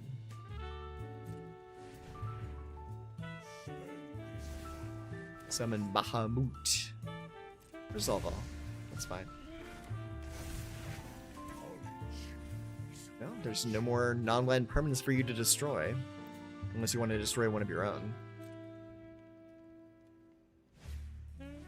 Alright, anywhere else? Cool. Pass. You want to attack for 1 with a market back? Yeah, go for it. Alright, gonna turn. Gonna blast you. Kick it. Ooh, I like that. Let's see here. I'm gonna play the Thornspire Verge. Now, we could attack, and they could block with the Llanowar, or just let the 3 damage through. I think for now, we're just gonna end the turn, because we can still potentially draw into another burn spell next turn. It's 2 a.m. here. I'll put your stream on my phone and go grab some food and shower. Tomorrow I have to wake up at 7. Ooh, I still haven't eaten anything today. Are you trying to be in a caloric deficit?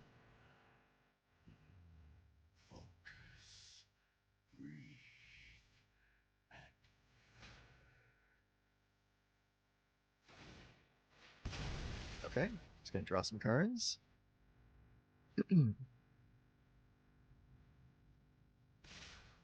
Yep, come on in. Ow, ow, ow. Alright, I'm at 2. Alright, moment of truth. Oh, perfect. Alright, let's play a Screaming Nemesis. And a Screaming Nemesis. And attack. Hopefully they don't have anything to kill one of my Nemesis. If they do, I lose. If they don't, I win.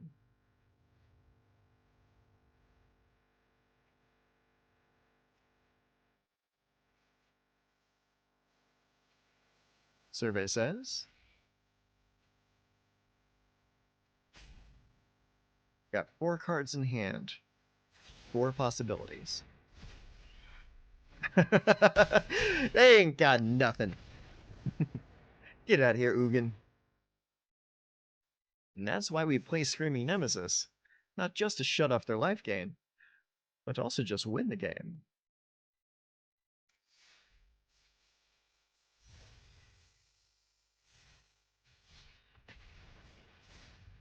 I think Ugin would be well suited for either a mono blue or a Dimir deck. I think Ugin could do well in that environment. Green is okay. You do have a lot of like ramp options in green, but there's more than enough artifact-based ramp that you can just play blue or black and play Ugin that way with much better removal. Okay, opponent goes first. We have Llanowar Elves into Paw Patch into Ouroboros. Let's keep it. Okay, well, let's go with the Forest. Play that Llanowar. And we will end the turn.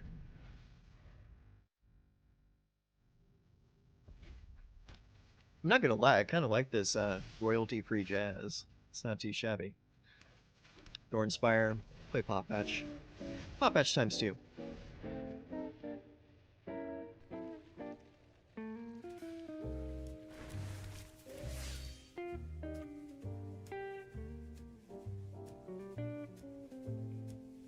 Are you going to react with some burn? Oh, they're gonna bounce off. Okay. Also counter right there. Honestly, I gotta say thank you. Because you just gave me the opportunity to play another Paw Patch next turn. So let's go for it. Forest. And then we'll go... Ooh, I could play Ouroboros. Nah, we'll do double Paw Patch again because it's funny.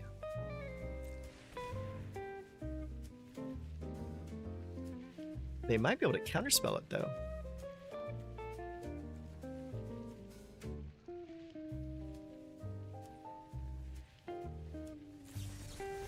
Yeah, sure. Go for it. Swing in.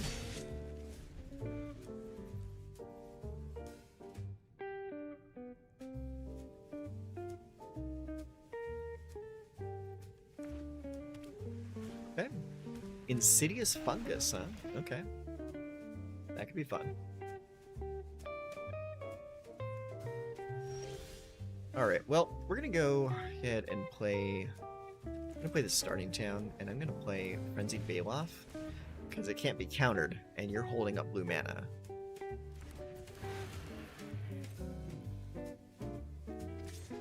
We're gonna swing with those.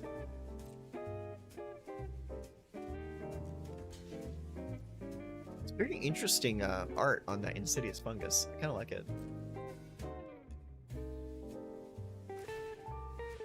Well, sacrifice it, draw a card, potentially ramp.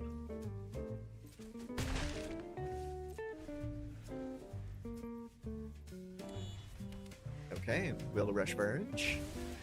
What are they doing with that? Visage Bandit. What kind of deck are you playing, sir?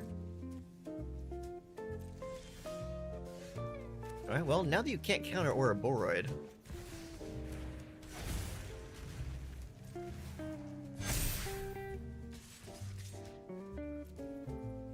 get to swinging. Put him a 5. Very nice.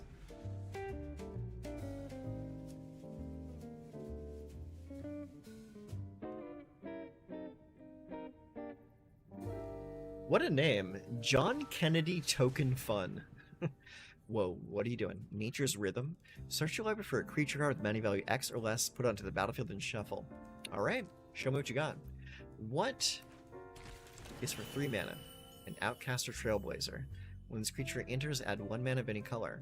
Okay, you now have 1 mana of any color. Oh, he's gonna play the Visage Bandit. Okay. Blast that.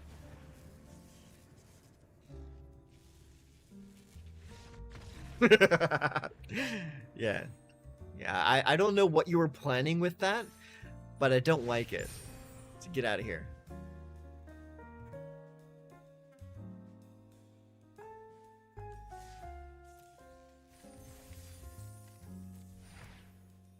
Reger's Insight. That's a pretty cool card. I like that card. Alright, let's go again.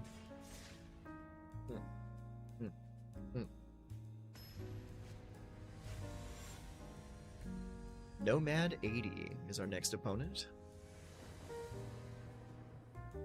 Alright, opponent goes first. We have Llanowar into Paw Patch into Ouroboros. I guess we'll keep it. They opened with Exclusive Nightclub, so that's a Grixis land. Okay, so let's go ahead and play this Forest so that we can play a Llanowar Elf. And potentially play into a Paw Patch Recruit next turn, if this card survives the turn. Water Grave. I paid 2 life to make sure it comes into play untapped. They might be killing Llanowar Elf this turn. They sure are. And what did they get rid of? Kavero Mindbitten. You have Kavero enter as a copy. Oh, that's the Superior Spider-Man. So this is the Sultai Reanimator deck. We know this deck very well. Let's go Starting Town. We'll play Paw Patch.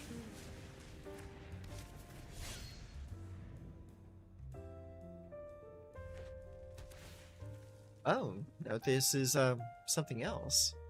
So this is a Grixis deck. Fear of missing out. Okay. What's that? Arden, huh? Oh man, and me without my graveyard removal. That kind of sucks. Alright, let's play the Stomping Ground. Enters tapped. Let's go Lightning Strike that. Then we'll attack for 2. Alright, show me a Zombify. Nope, another Surveil. Okay.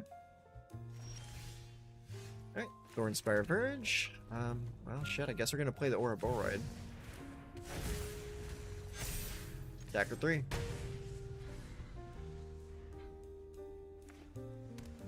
Island. Ill-timed explosion? That's not cool. Discard something big. Yep. Oh, we're just gonna move on to the next game.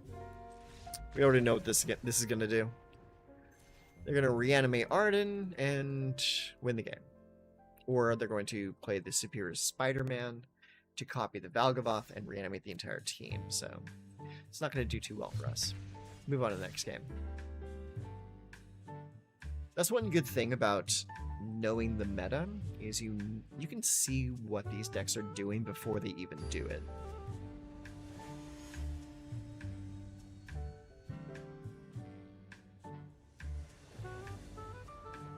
Alright, opponent goes first. We have a Stomping Ground and 2 Forests. Pawpatch Recruit, Snakeskin Veil, Keen-Eyed Curator, and Surrock. I think I'll keep it. Plains. Okay, so let's open with Forest and Pawpatch Recruit.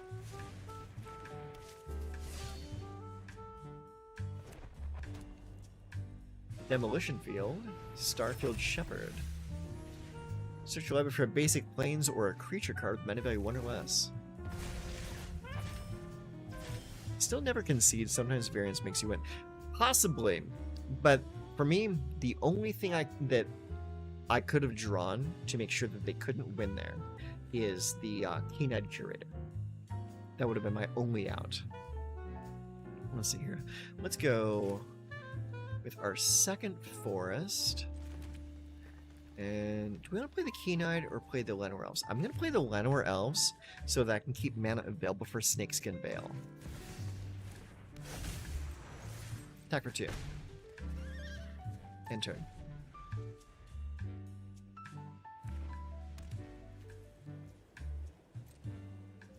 Alright, they didn't do anything, so my next turn. Let's go Stomping Ground. We'll pay the 2 life for it. And then we will play a Pawpatch Recruit ×2. Let's see. We'll go ahead and tap this, this, and this to play it. I'm going to keep the Llanowar Elves available so that I can play a Snakeskin Veil.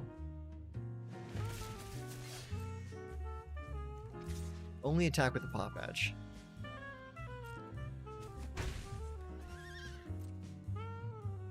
Alright, let's see if they have a board wipe. They certainly do. That sucks.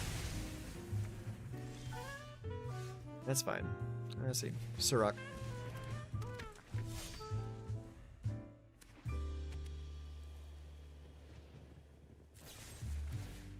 Get lost. Alright, draw a card.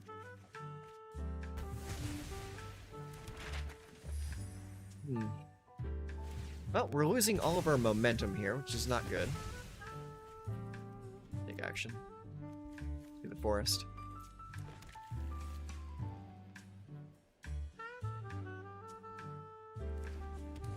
Alright, play Plains. Alright, let's play this starting down. And then play the Keen-Eyed Curator. Actually, cancel that. I'm gonna keep my Snakeskin available. Alright, another demo field. You want to pop it? Get rid of that starting town. All creatures and vehicles lose indestructible until turn, then destruct. Alright, sure. Well, while we're here, get rid of that.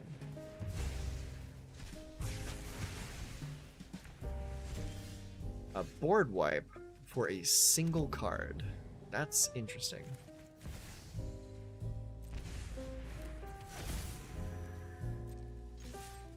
Attack for 3. End turn. Show me a third board wipe. I dare you. Ugin. Alright.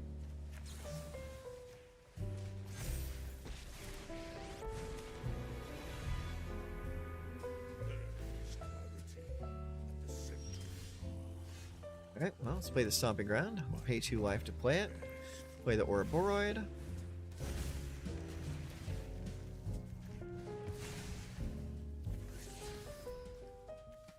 Do it again. Aha! Alright, keep that right there. Alright. And do we want to punch that? Do we want to punch you? I think we just want to punch you. Yeah, we'll just punch you. It's not often that we see multiple Ugin decks in one night. It might have something to do with the rank that we're in.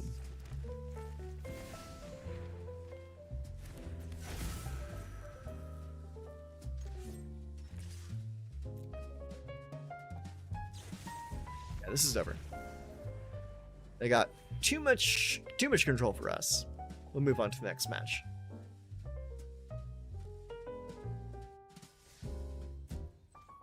Know when to hold them, know when to fold them. I used to be a never concede guy myself, but on Arena, sometimes you just want to save yourself the time and headache.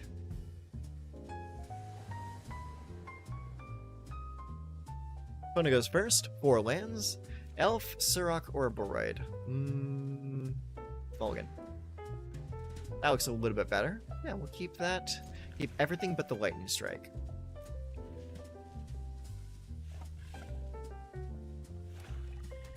Swamp? Show me a duress. Show me a duress. He doesn't have it. Alright, Forest. Paw Patch.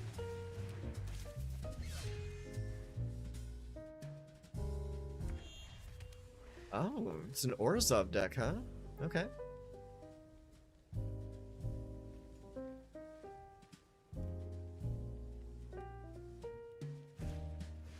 Timeline color.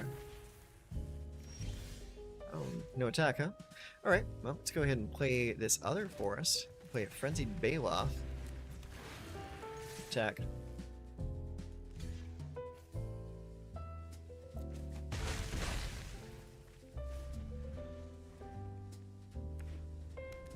Starting town.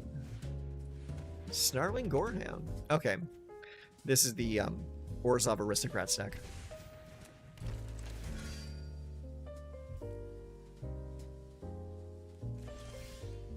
Right, well, let's go starting town, and we'll go... we can do Paw Patch or Frenzied.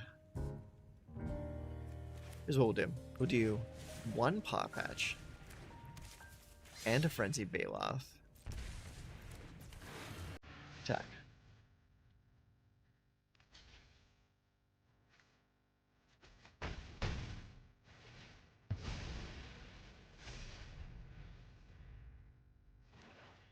Swamp. Timeline color, okay. And there's the Sephiroth. Sacrifice that, yep. Mm-hmm. Attack with Vonda, that's right. Alright, well, another starting town. Let's go ahead and play... We didn't do the Paw Patch. The Surok. Because I don't think they're going to actually play any removal. Because that deck usually doesn't. It just kind of plays Solitaire.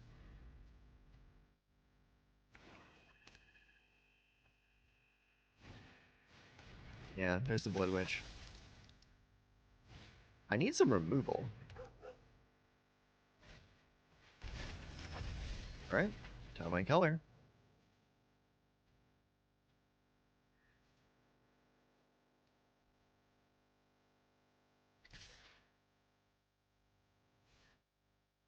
Yeah, I can block that now.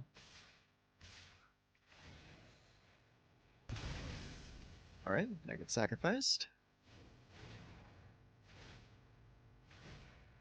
Yeah, do your things. I'm honestly surprised you didn't attack with Servandum.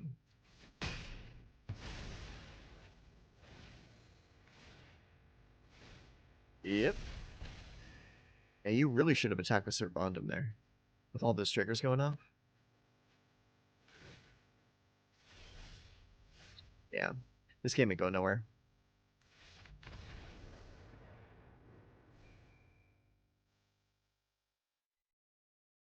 Next match, please. Yeah. No removal, not coming out the gates fast enough. Kind of sucks. Is what it is, though. That's the great thing about Magic, is it's a game of variance. Sometimes you just get a bad matchup. Plague. Interesting name. Okay, opponent goes first. 3 lands, both of our colors. Llanowar, Paw Patch, 2 Keen-Eyed Curator. Keep it. Alright. Right up, get back down there. I'll need you on my second screen. Forest into Llanowar Elves. Mountain. Okay. Glacial Dragon Hunt to kill the Llanowar Elves. Yep, it's a Vivi deck. That's fine. Let's play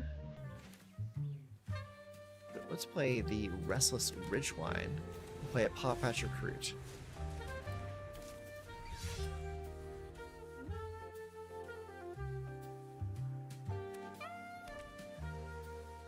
Play an island into Horse's Tower. Sure. It's gone. Oh, there's the Soul Cauldron. Alright, well, guess what? We're going to play the starting town, and we're going to play the Keen-Eyed Curator. Now, they're going to have to remove their Vivi in response. Oh, okay. Now we're just going to chill. Wait for them to take an action.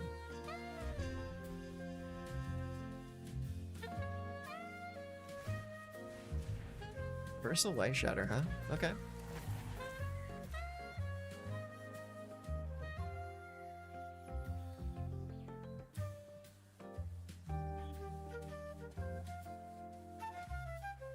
What'd they discard? Draconautics Engineer. Okay. I will respond by removing Vivi from your graveyard.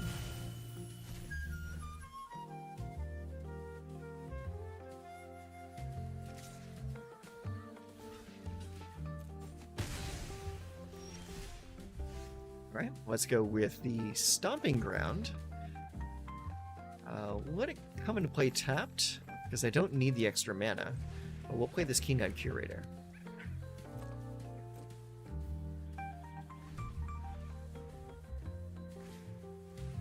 Drops Eidetic Memory, huh? Okay, that's cute. Resolve.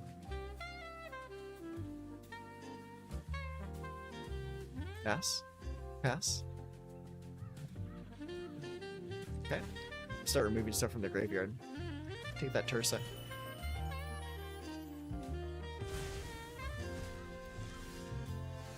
Alright. Soulstone Sanctuary. Ouroboros.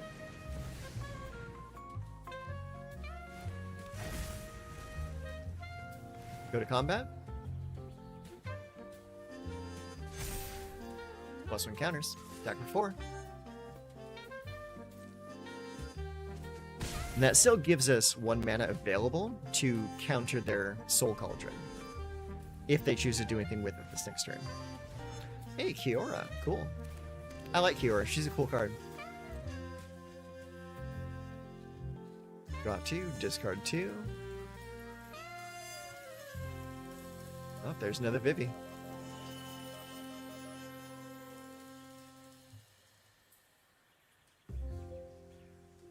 It's okay. I'll wait for you.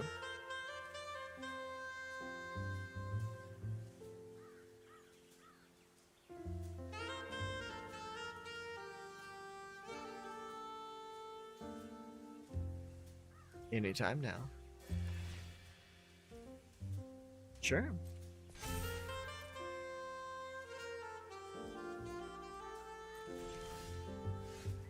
Right, by the Stomping Ground. It's gonna come out and play tapped. You're still tapped out, so we're gonna play the Ouroboros. ×2. Go to next.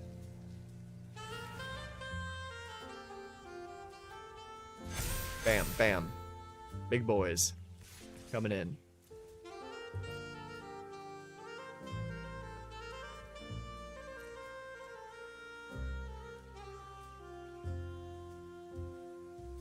You want to block? I would block if I were you.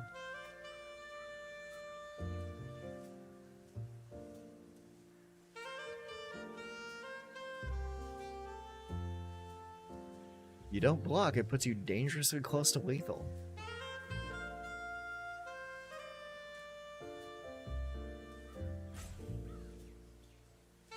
Looks like they're thinking it over.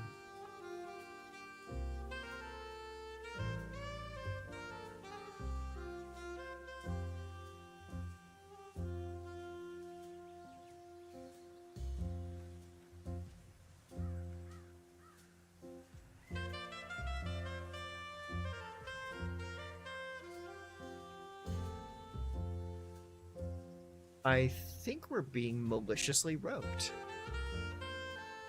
That's usually a good sign for us.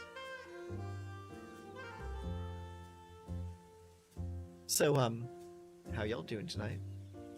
I'm having a decent night myself. Just playing some Magic, waiting for my opponent to take some turns.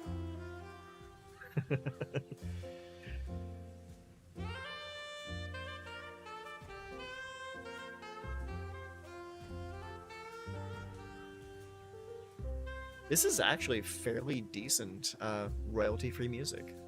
I like it.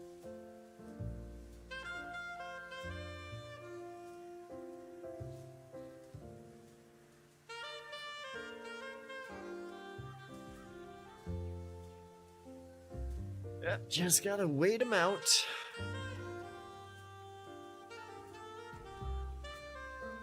Hey, River, what you doing, buddy? Bam, bam. Hope you see my table tonight. I have literally 4 people's worth of food plus 1 liter of milk and 1.5 liter of water. Wow, you are catching up for lost time, my friend. I hope you enjoy your feast.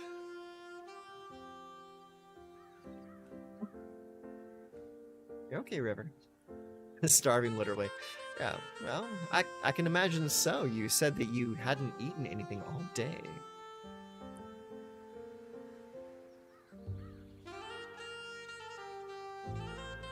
Yeah, our opponent, not only stuck on 3 land, is stuck in a bad situation where my keen-eyed curator can counter their Agatha's Soul Cauldron. As soon as they go to try and remove Vivi, I will remove it in response.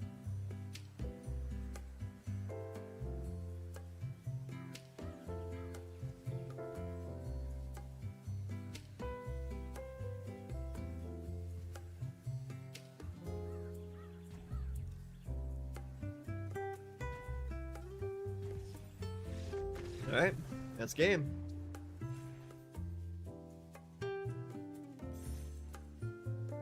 If you want to beat Soul Cauldron, just play Keen-Eye Curator. Does a pretty good job.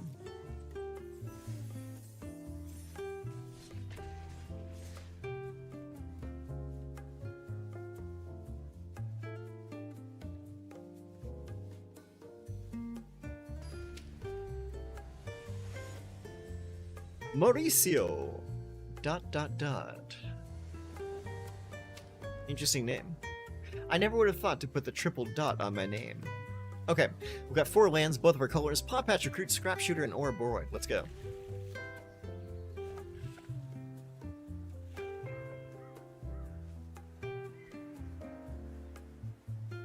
Let's see what they do.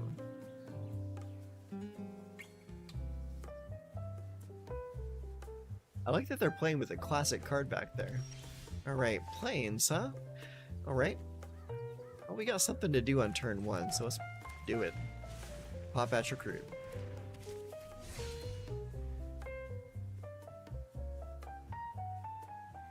It could be. It could be. White does have a lot of things they can fight with. White has a lot of great removal. And it's another Fountain Port. So we know this deck is a control deck. So let's go... We're gonna go with Stomping Ground because we don't have anything to do this turn. So no reason to have it come into play untapped.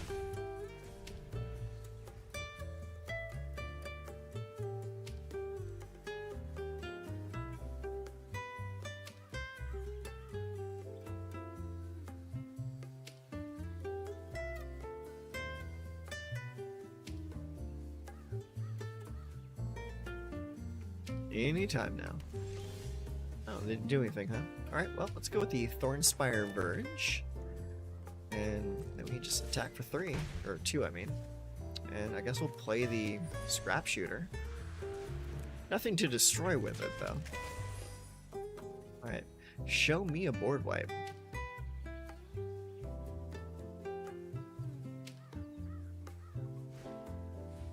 Over to the consoles, huh? That's an interesting choice. Really good for Screaming Nemesis. Alright, let's go another Thornspire Verge. Play the Ouroborid.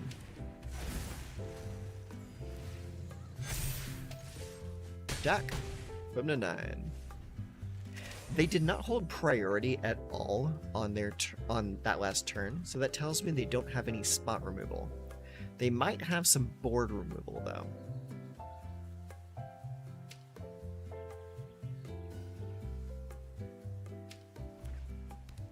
Alright, there's the Plains and Day of Judgment.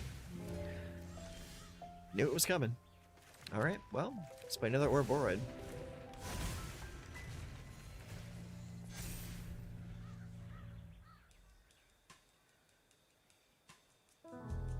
White-based control is very popular tonight. Aha! United Battlefront, huh? 2 Simulacrum synthesizers. Interesting.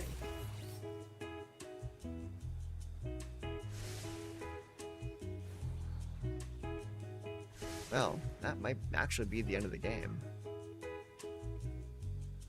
Unless I can draw into something to pair with my Screaming Nemesis. Dusk Rose Reliquary. Sacrificed a creature to do it, huh? Interesting. Soulstone Sanctuary. Play the Ouroborid again. Yep, gain a life.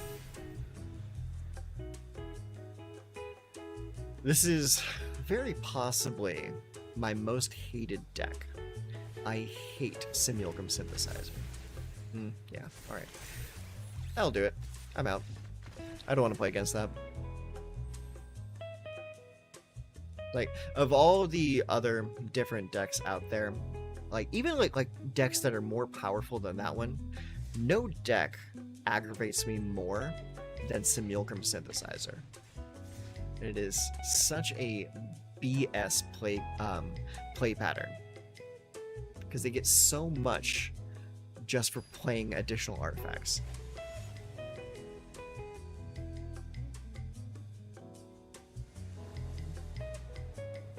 And that's the sad thing too, is like, because that deck is like a tier 2 deck at best.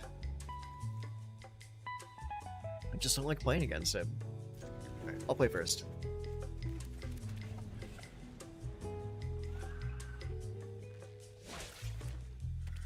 Okay, play Forest Insidious Fungus. Alright. Oh, now you show up. You would have been great last turn.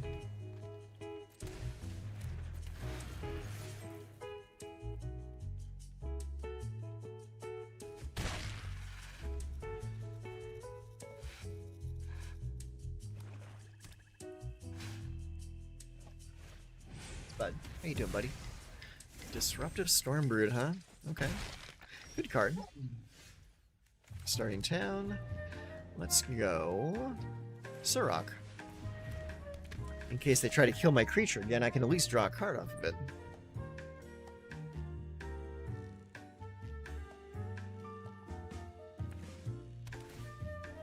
Conduit Pylons. Ice Hill Explorer. Okay. Bolt Tender. Interesting build. I wonder what their game plan is. Alright, well, let's go ahead and play Llanowar Elf.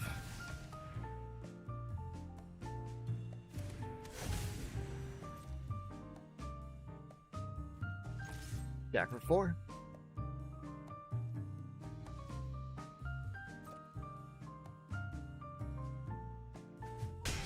Alright, take the damage. End turn. Wastewood Verge, okay. Wag Feast. What's that do? Choose target creature, planeswalker, or vehicle, mill 2 cards, then destroy the chosen permanent if its mana value is less than or equal to the number of cards in your graveyard. Okay. If it's what? Mana value? Okay, yeah, it'll do it. Result. I get to draw a card off it. That's pretty cool.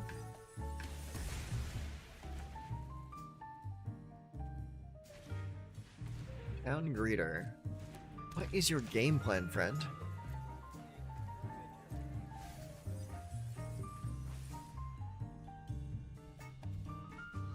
Scouring Storm Soul. Power toughness each equal to the number of lands you control. Can't be blocked by creatures with power 2 or less. 5 mana, return this card and target land card from your graveyard to the battlefield tapped. Okay. It's a deck based on cycling lands in and out of the graveyard. Interesting choice. Alright, let's go. People will have to get a red, a green, and a green. Play the Nemesis.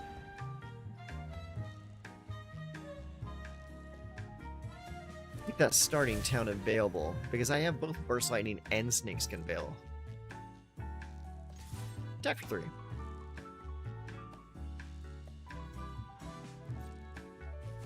Pop. Alright, end turn.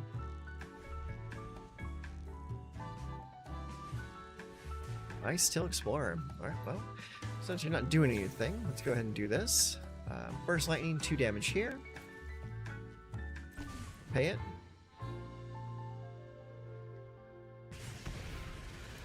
And get that damage to your face to shut off your life gain.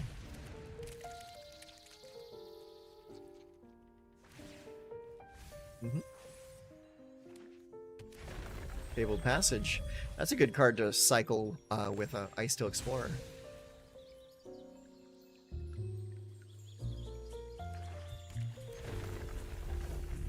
Mill card. Mill card. It's for Origins, huh? Okay. Sure. I got no problem with that. Let's go over here. We'll go Pop Patch times 2. Next, no attacks, end turn.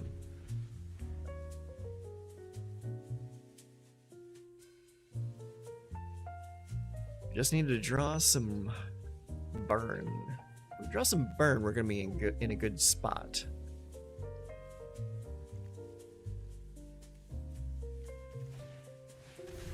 For Origins, surveil and don't gain 2 life.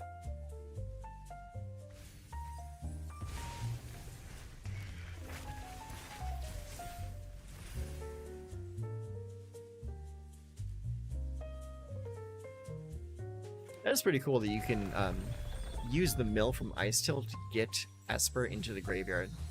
It's a good synergy there.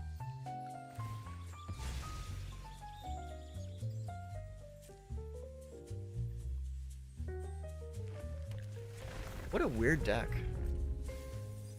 It's kind of cool, though. Oh, Season of Loss. That's great.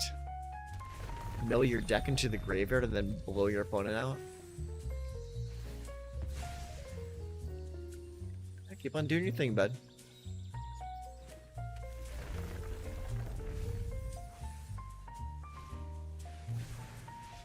Yep. Keep going. Down to 28 cards up in the library. They've milled half their library already. That's wild.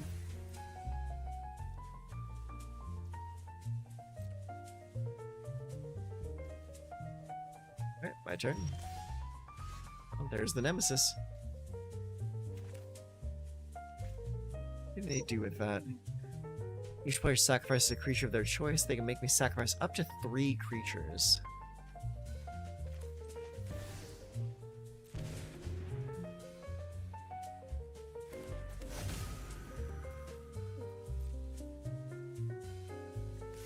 Let's stack for 3. See what they do.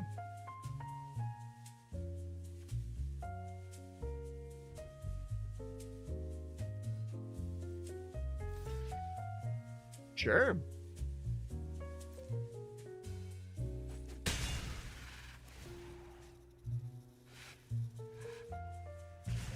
Aim it at your face.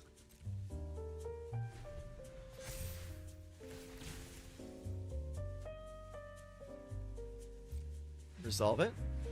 You're gonna get a bunch of mana this turn. What are you gonna do with it though? Scaring Storm Soul, Season of Loss.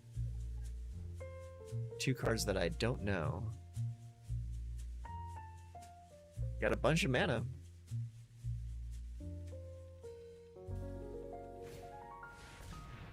Louis the Pompous Pillager. Lifelink? Oh man. Well, at least the lifelink isn't going to matter. Yeah, take a bunch of damage. Alright, so we need to block the biggest boys. So we're gonna block. Go to blocks. We're gonna block there. We're gonna block there. So that's 1, 2, 3, 4, 5. We'll take 5. Oh no! I blocked the wrong creature. Damn it. Alright, that's game. They were supposed to block 2 separate creatures, not 2 creatures blocking the same one. That was a bonehead move. Really needed to draw into that burn spell next turn. That is if there even was a burn spell on the top of my library and not another land.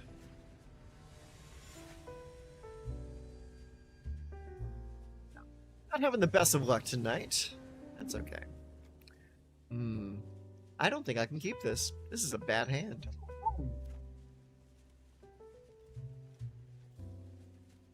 Look at that. Okay. That's a little bit better. Not by much. We'll keep everything but the Orboroid.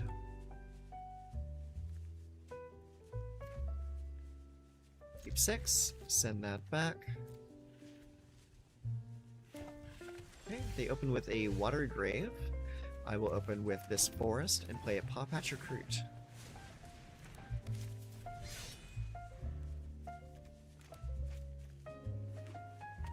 Okay, Island. Very cool looking island too. I like that.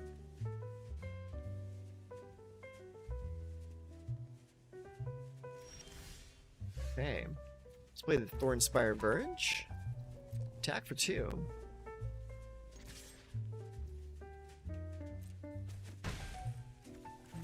Attempt a Keynote Curator.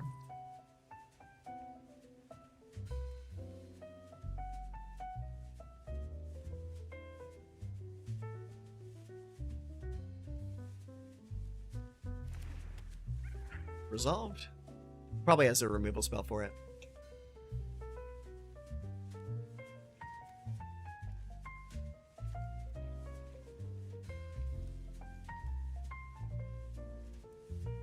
Wow, what you got going on over there, bud? You got 2 untapped lands and a handful of removal. I know you do. Oh, we're up against fairies. Interesting. Alright, Island.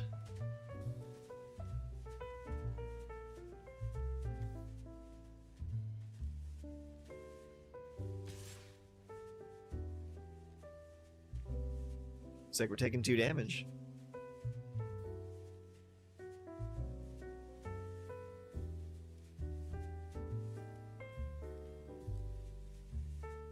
Anything else?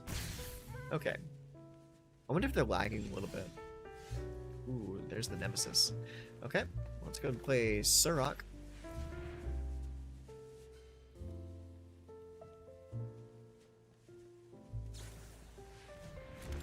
Okay. Baybloom trick does work. Okay. Attack for 3. Double block? No, did not double block. Kind of expected them to, though. Maybe they didn't want to because of the trample. Even still, I probably would have double blocked just to get rid of a creature. Yeah, come on in, champ. Ow.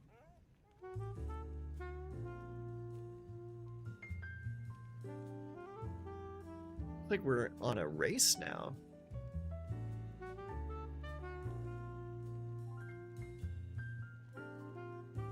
we really racing a fairies deck?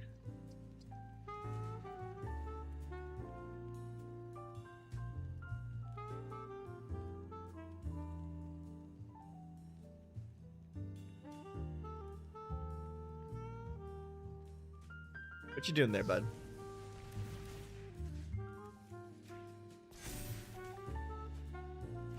It's good. I like it. Alright. Let's go ahead and attack for 7. Enter. I'm keeping my 1 red mana available for that burst lightning.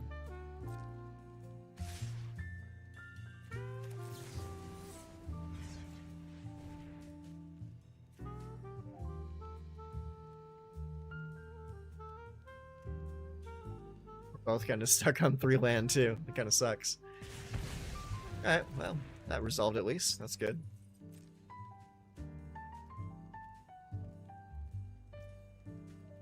I like the little pet over there. That's kind of cute. Little doggy.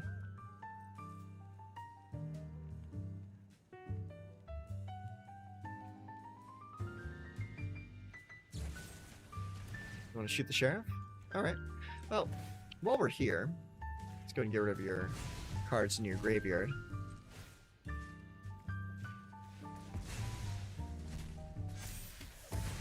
There we go. Oh, cool. Play Bailoff. And let's finish the game. There we go. Nice and easy. That's what we like to see.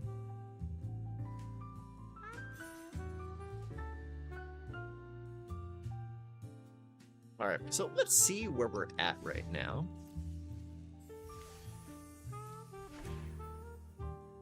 Tattered Ratter, huh? Alright. Let's check our untapped profile.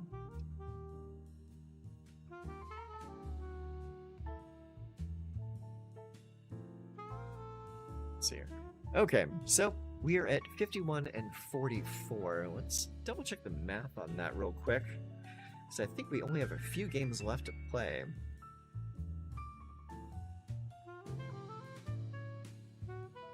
$95, so we only have 5 games left to play before this is over. And currently, our win rate is at 54%, with 51 wins and 44 losses. So this is shaping up to be a pretty middle-of-the-road deck. Not like blowout great, but not bad either. Alright, let's play 5 more games.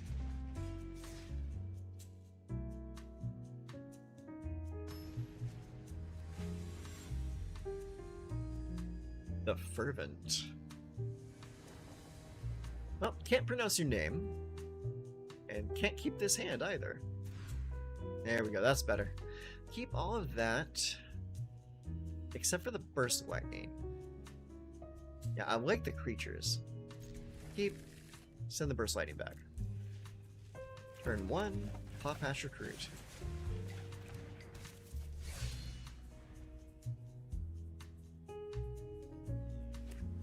Okay, got a Watery Grave, tapped. Let's go with the Starting Town. We'll play the Keen-Eyed Curator. Actually, no. We'll play the Bailoff. Get as much damage in early as possible.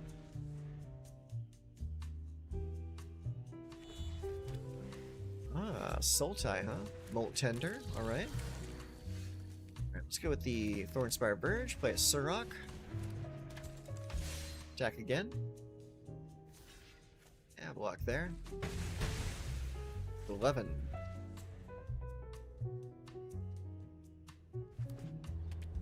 Starting Town. Overlord. Okay. Discard a bunch of stuff, get something back. Probably get the Harvester back, right? No, got the Molt Tender.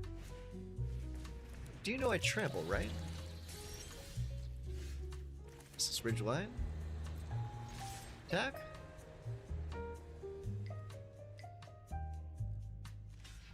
Okay, block there. Go to 5. I'm gonna play the Keen-Eyed Curator. so that I can remove anything that they try to reanimate.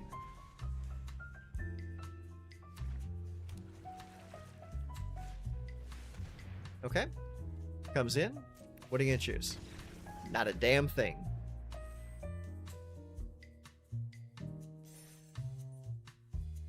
That's what happens when you actually have your graveyard hate. Flame. Alright, let's go again. That was nice and quick.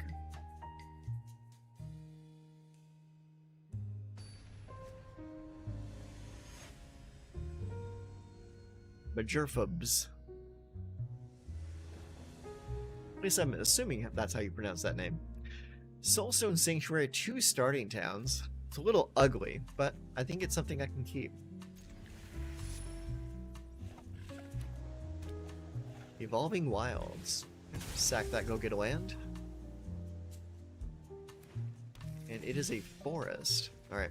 Starting town. Pop Hatch Recruit. Take a damage to play it.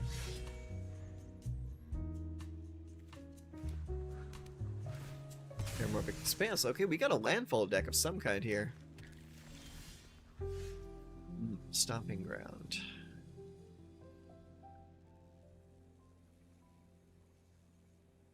Okay, let's play Stomping Ground. Pay it. Get the Knight Curator.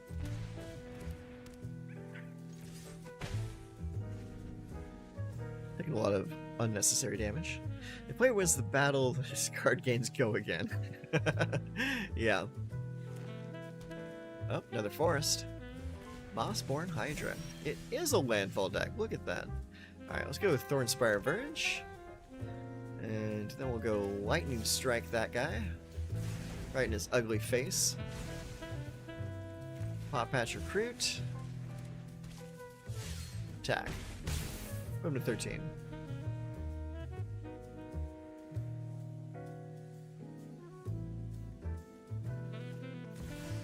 Traveling Chocobo. That's what I thought. Play fetch land? Plays a fetch land. I probably would have saved that for next turn.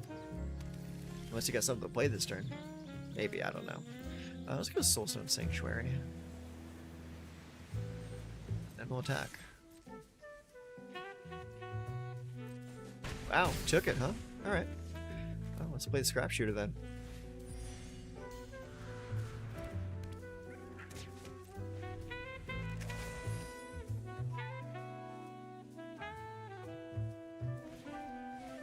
The Scouring Storm Soul. Let's see. Okay, yeah, it's the activated ability that gets the lands back. Oh snap! Cable passage. Resolved.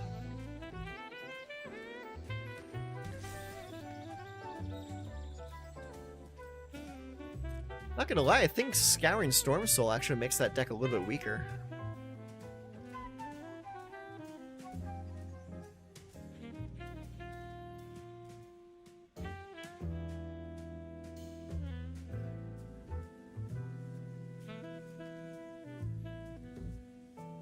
So next turn, if we don't draw anything else interesting, we can at least animate the Soulstone Sanctuary and attack for a lot. Okay, end of turn. Let's get that Mossborn Hydra out of the graveyard.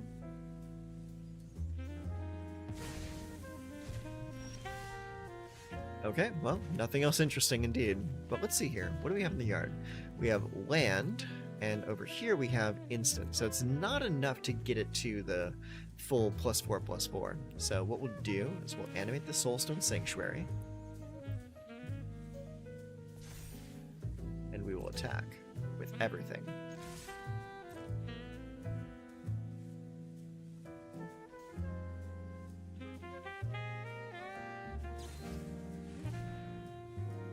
Death Touch and Indestructible. Okay, cool. Not worried about that. Block there. Block the land. Get 3, 4, 5, 6, 7 damage through. Still enough to win. Boom. GG.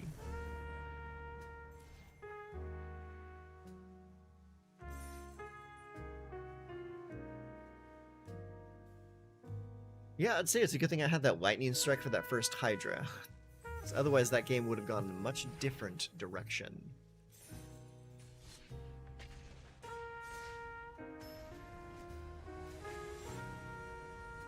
Okay. Ourselves another Final Fantasy enjoyer. Relands, Keen-Eyed Curative, Frenzied Bela, Scrap Shooter, and Surak. I think I will keep it.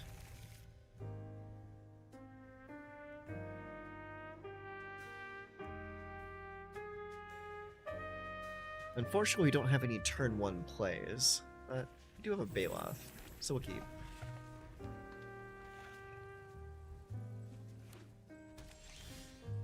Okay, we got a Vivi deck. So let's go Forest, Bailoff. Attack for 3. They did not hold priority, so that shows me they did not have anything to play. Oh, we got a Jeskai deck, huh? Okay. I'm suddenly more interested.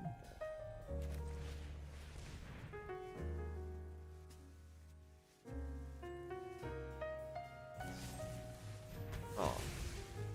Get out of here.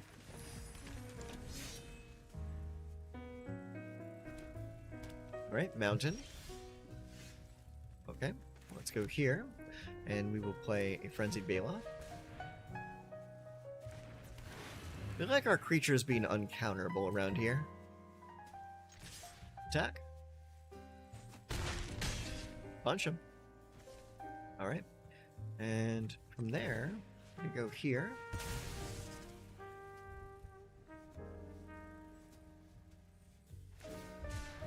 Oh, cycling the Thundering Broodwagon. Cool. Alright, let's do it again. It's Llanowar Elves. Don't need it this late in the game. Get out of here. Hey Mochi, how you doing? Hope you're having a good night. We are playing the last remaining games of our Gruul Zoo 100 games playthrough. Bailoff, coming through. Swing for 3. Pow. Let's play Curator too. Make him play another board wipe. Play Meticulous Archive, Surveil 1.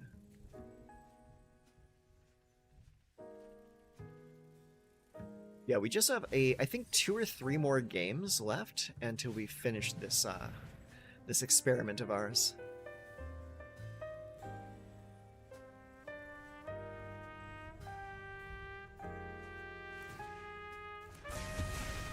Right, they're out of here. Ooh, let's play us. Actually, hang on a second. It's a 3/4. Gives it to another attacking creature. You know what? We're gonna do it. Because you're tapped out, and I can punch you for 3. So, any burn spell that I draw from here on out will win us the game. And they're kind of just playing a bunch of sorcery speed removal over there.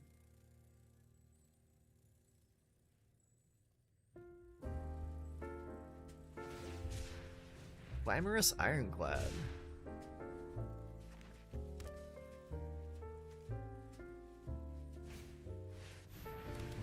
Tune up, huh? Okay. What's that do? Destroy target not only permanent and opponent controls with manipulate 4 or less. Okay, that's cool. Let's see here. He'll definitely be able to block that. So let's go with Surak and a Llanowar Elf.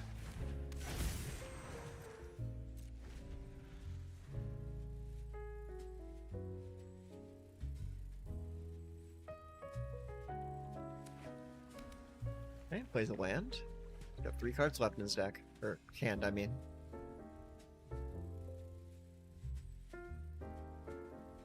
All I have to do is draw into a single red burn spell. Or something with haste. I don't think you're attacking this turn.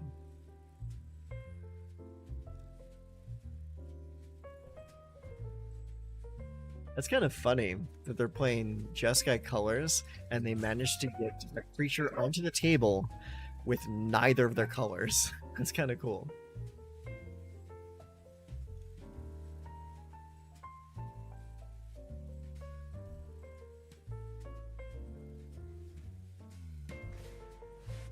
Push the limit. Oh, okay. I like what's going on here. Draw a card. Cool. That's gone. Yeah, it's fine. Come on in, champ. Push the limit deck. How cool is that? I was not expecting that at all. Alright, starting town. Okay, well, let's go ahead and do this. So we're going to animate the Restless Ridgeline. And then we're going to attack with both of our creatures, giving +2 to the Llanowar Elves, so that no matter which one you block, you still die. GG.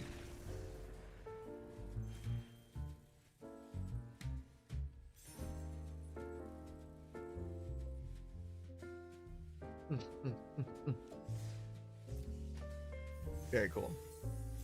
Alright, let's see where we're at right now. Do do do do do. 54 and 44. I think that's 98. I'm not 100% certain now. Yep, we got 2 more games to play. Ooh.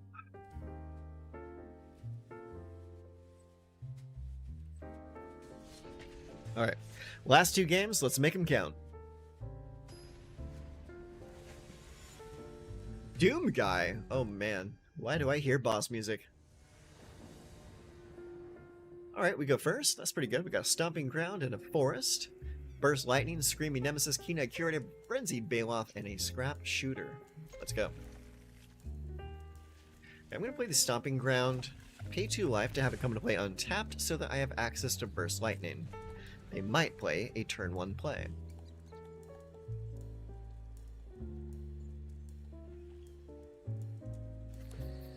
Okay, we got a Forest. Oh, no, that's a Hushwood Verge. So they are green and white.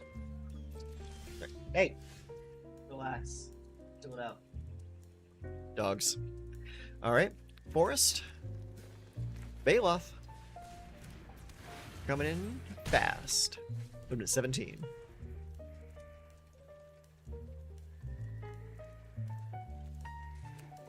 Okay, we got a Plains. Oh, it's a rabbit deck. I hate these so much. Alright, kill it. Attack for 3. Rabbits. These decks get so out of control so fast.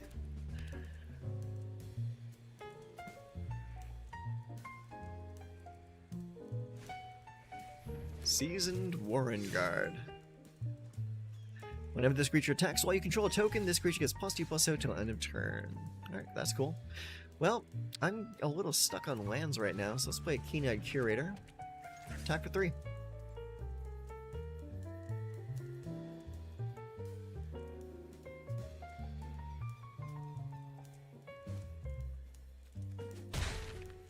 Bam.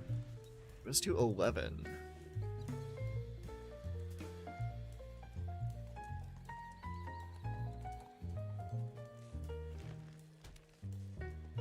Okay, another Forest. Oh, Bright Glass Gear Hulk, so good.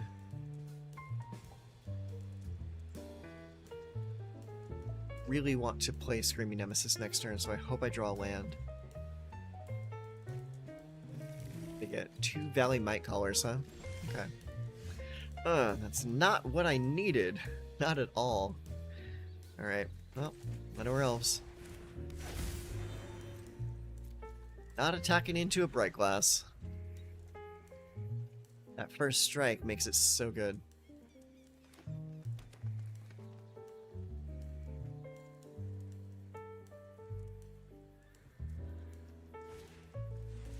Might Caller, you got it.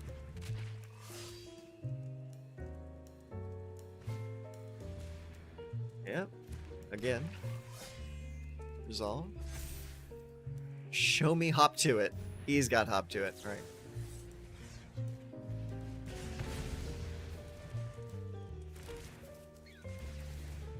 Yep.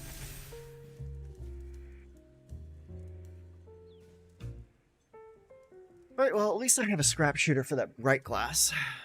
That's good. Alright, play it. Gift him a card. Off the table. Still can't attack into a 4/4 over there, though. Gonna have to wait. If we draw into a land next turn, we could potentially get an Ouroboros out. Otherwise, we pretty much just have to play Screaming Nemesis.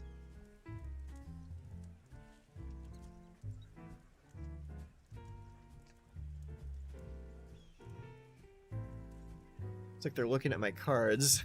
I don't like that. That means they might have a Shelter by Ghosts in hand. Nope, just a Phineas. What's that even do? Whenever it attacks, put a +1/+1 counter on each other rabbit you control that's a token or a rabbit. Then if creatures you control have total power 10 or greater, draw a card. Jesus. So basically I need to draw into removal next turn. Otherwise this game's just over. That blocks. Nope. No removal. Great. That's fine. That's just dandy. Yeah, there's no getting out of this one. Yeah, GG.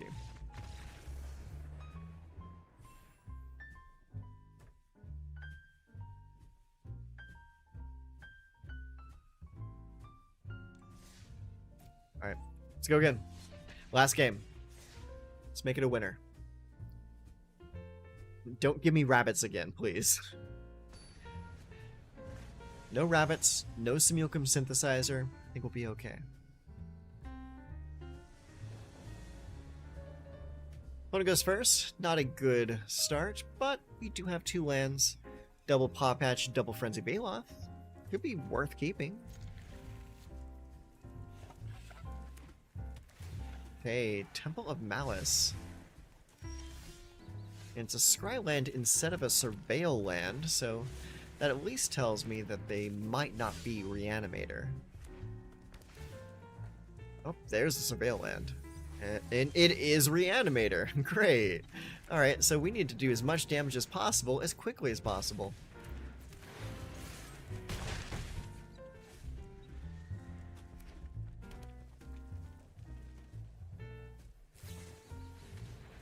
And answers. Oh my god. Not Galta. Alright, play a Stomping Ground. Pay 2 life, get into play. Let's get the Frenzy Baloth. And another Paw Patch out. If they have, what is it? Zombify, then it's just game over right now. Oh my god! That was stressful as hell. Oh, GG. GG. Whew.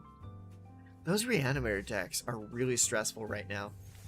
It's like you really need to have your Artifact Hate or Graveyard Hate like at the ready for them every time. Alright, let's go take a look, see what our final stats are for the deck. Come on. Yeah. Okay. 55 and 45. That's 55% win rate. That's pretty good. Let's go over to our web browser. Yeah, turn 1 in Arden in the graveyard is very, very scary.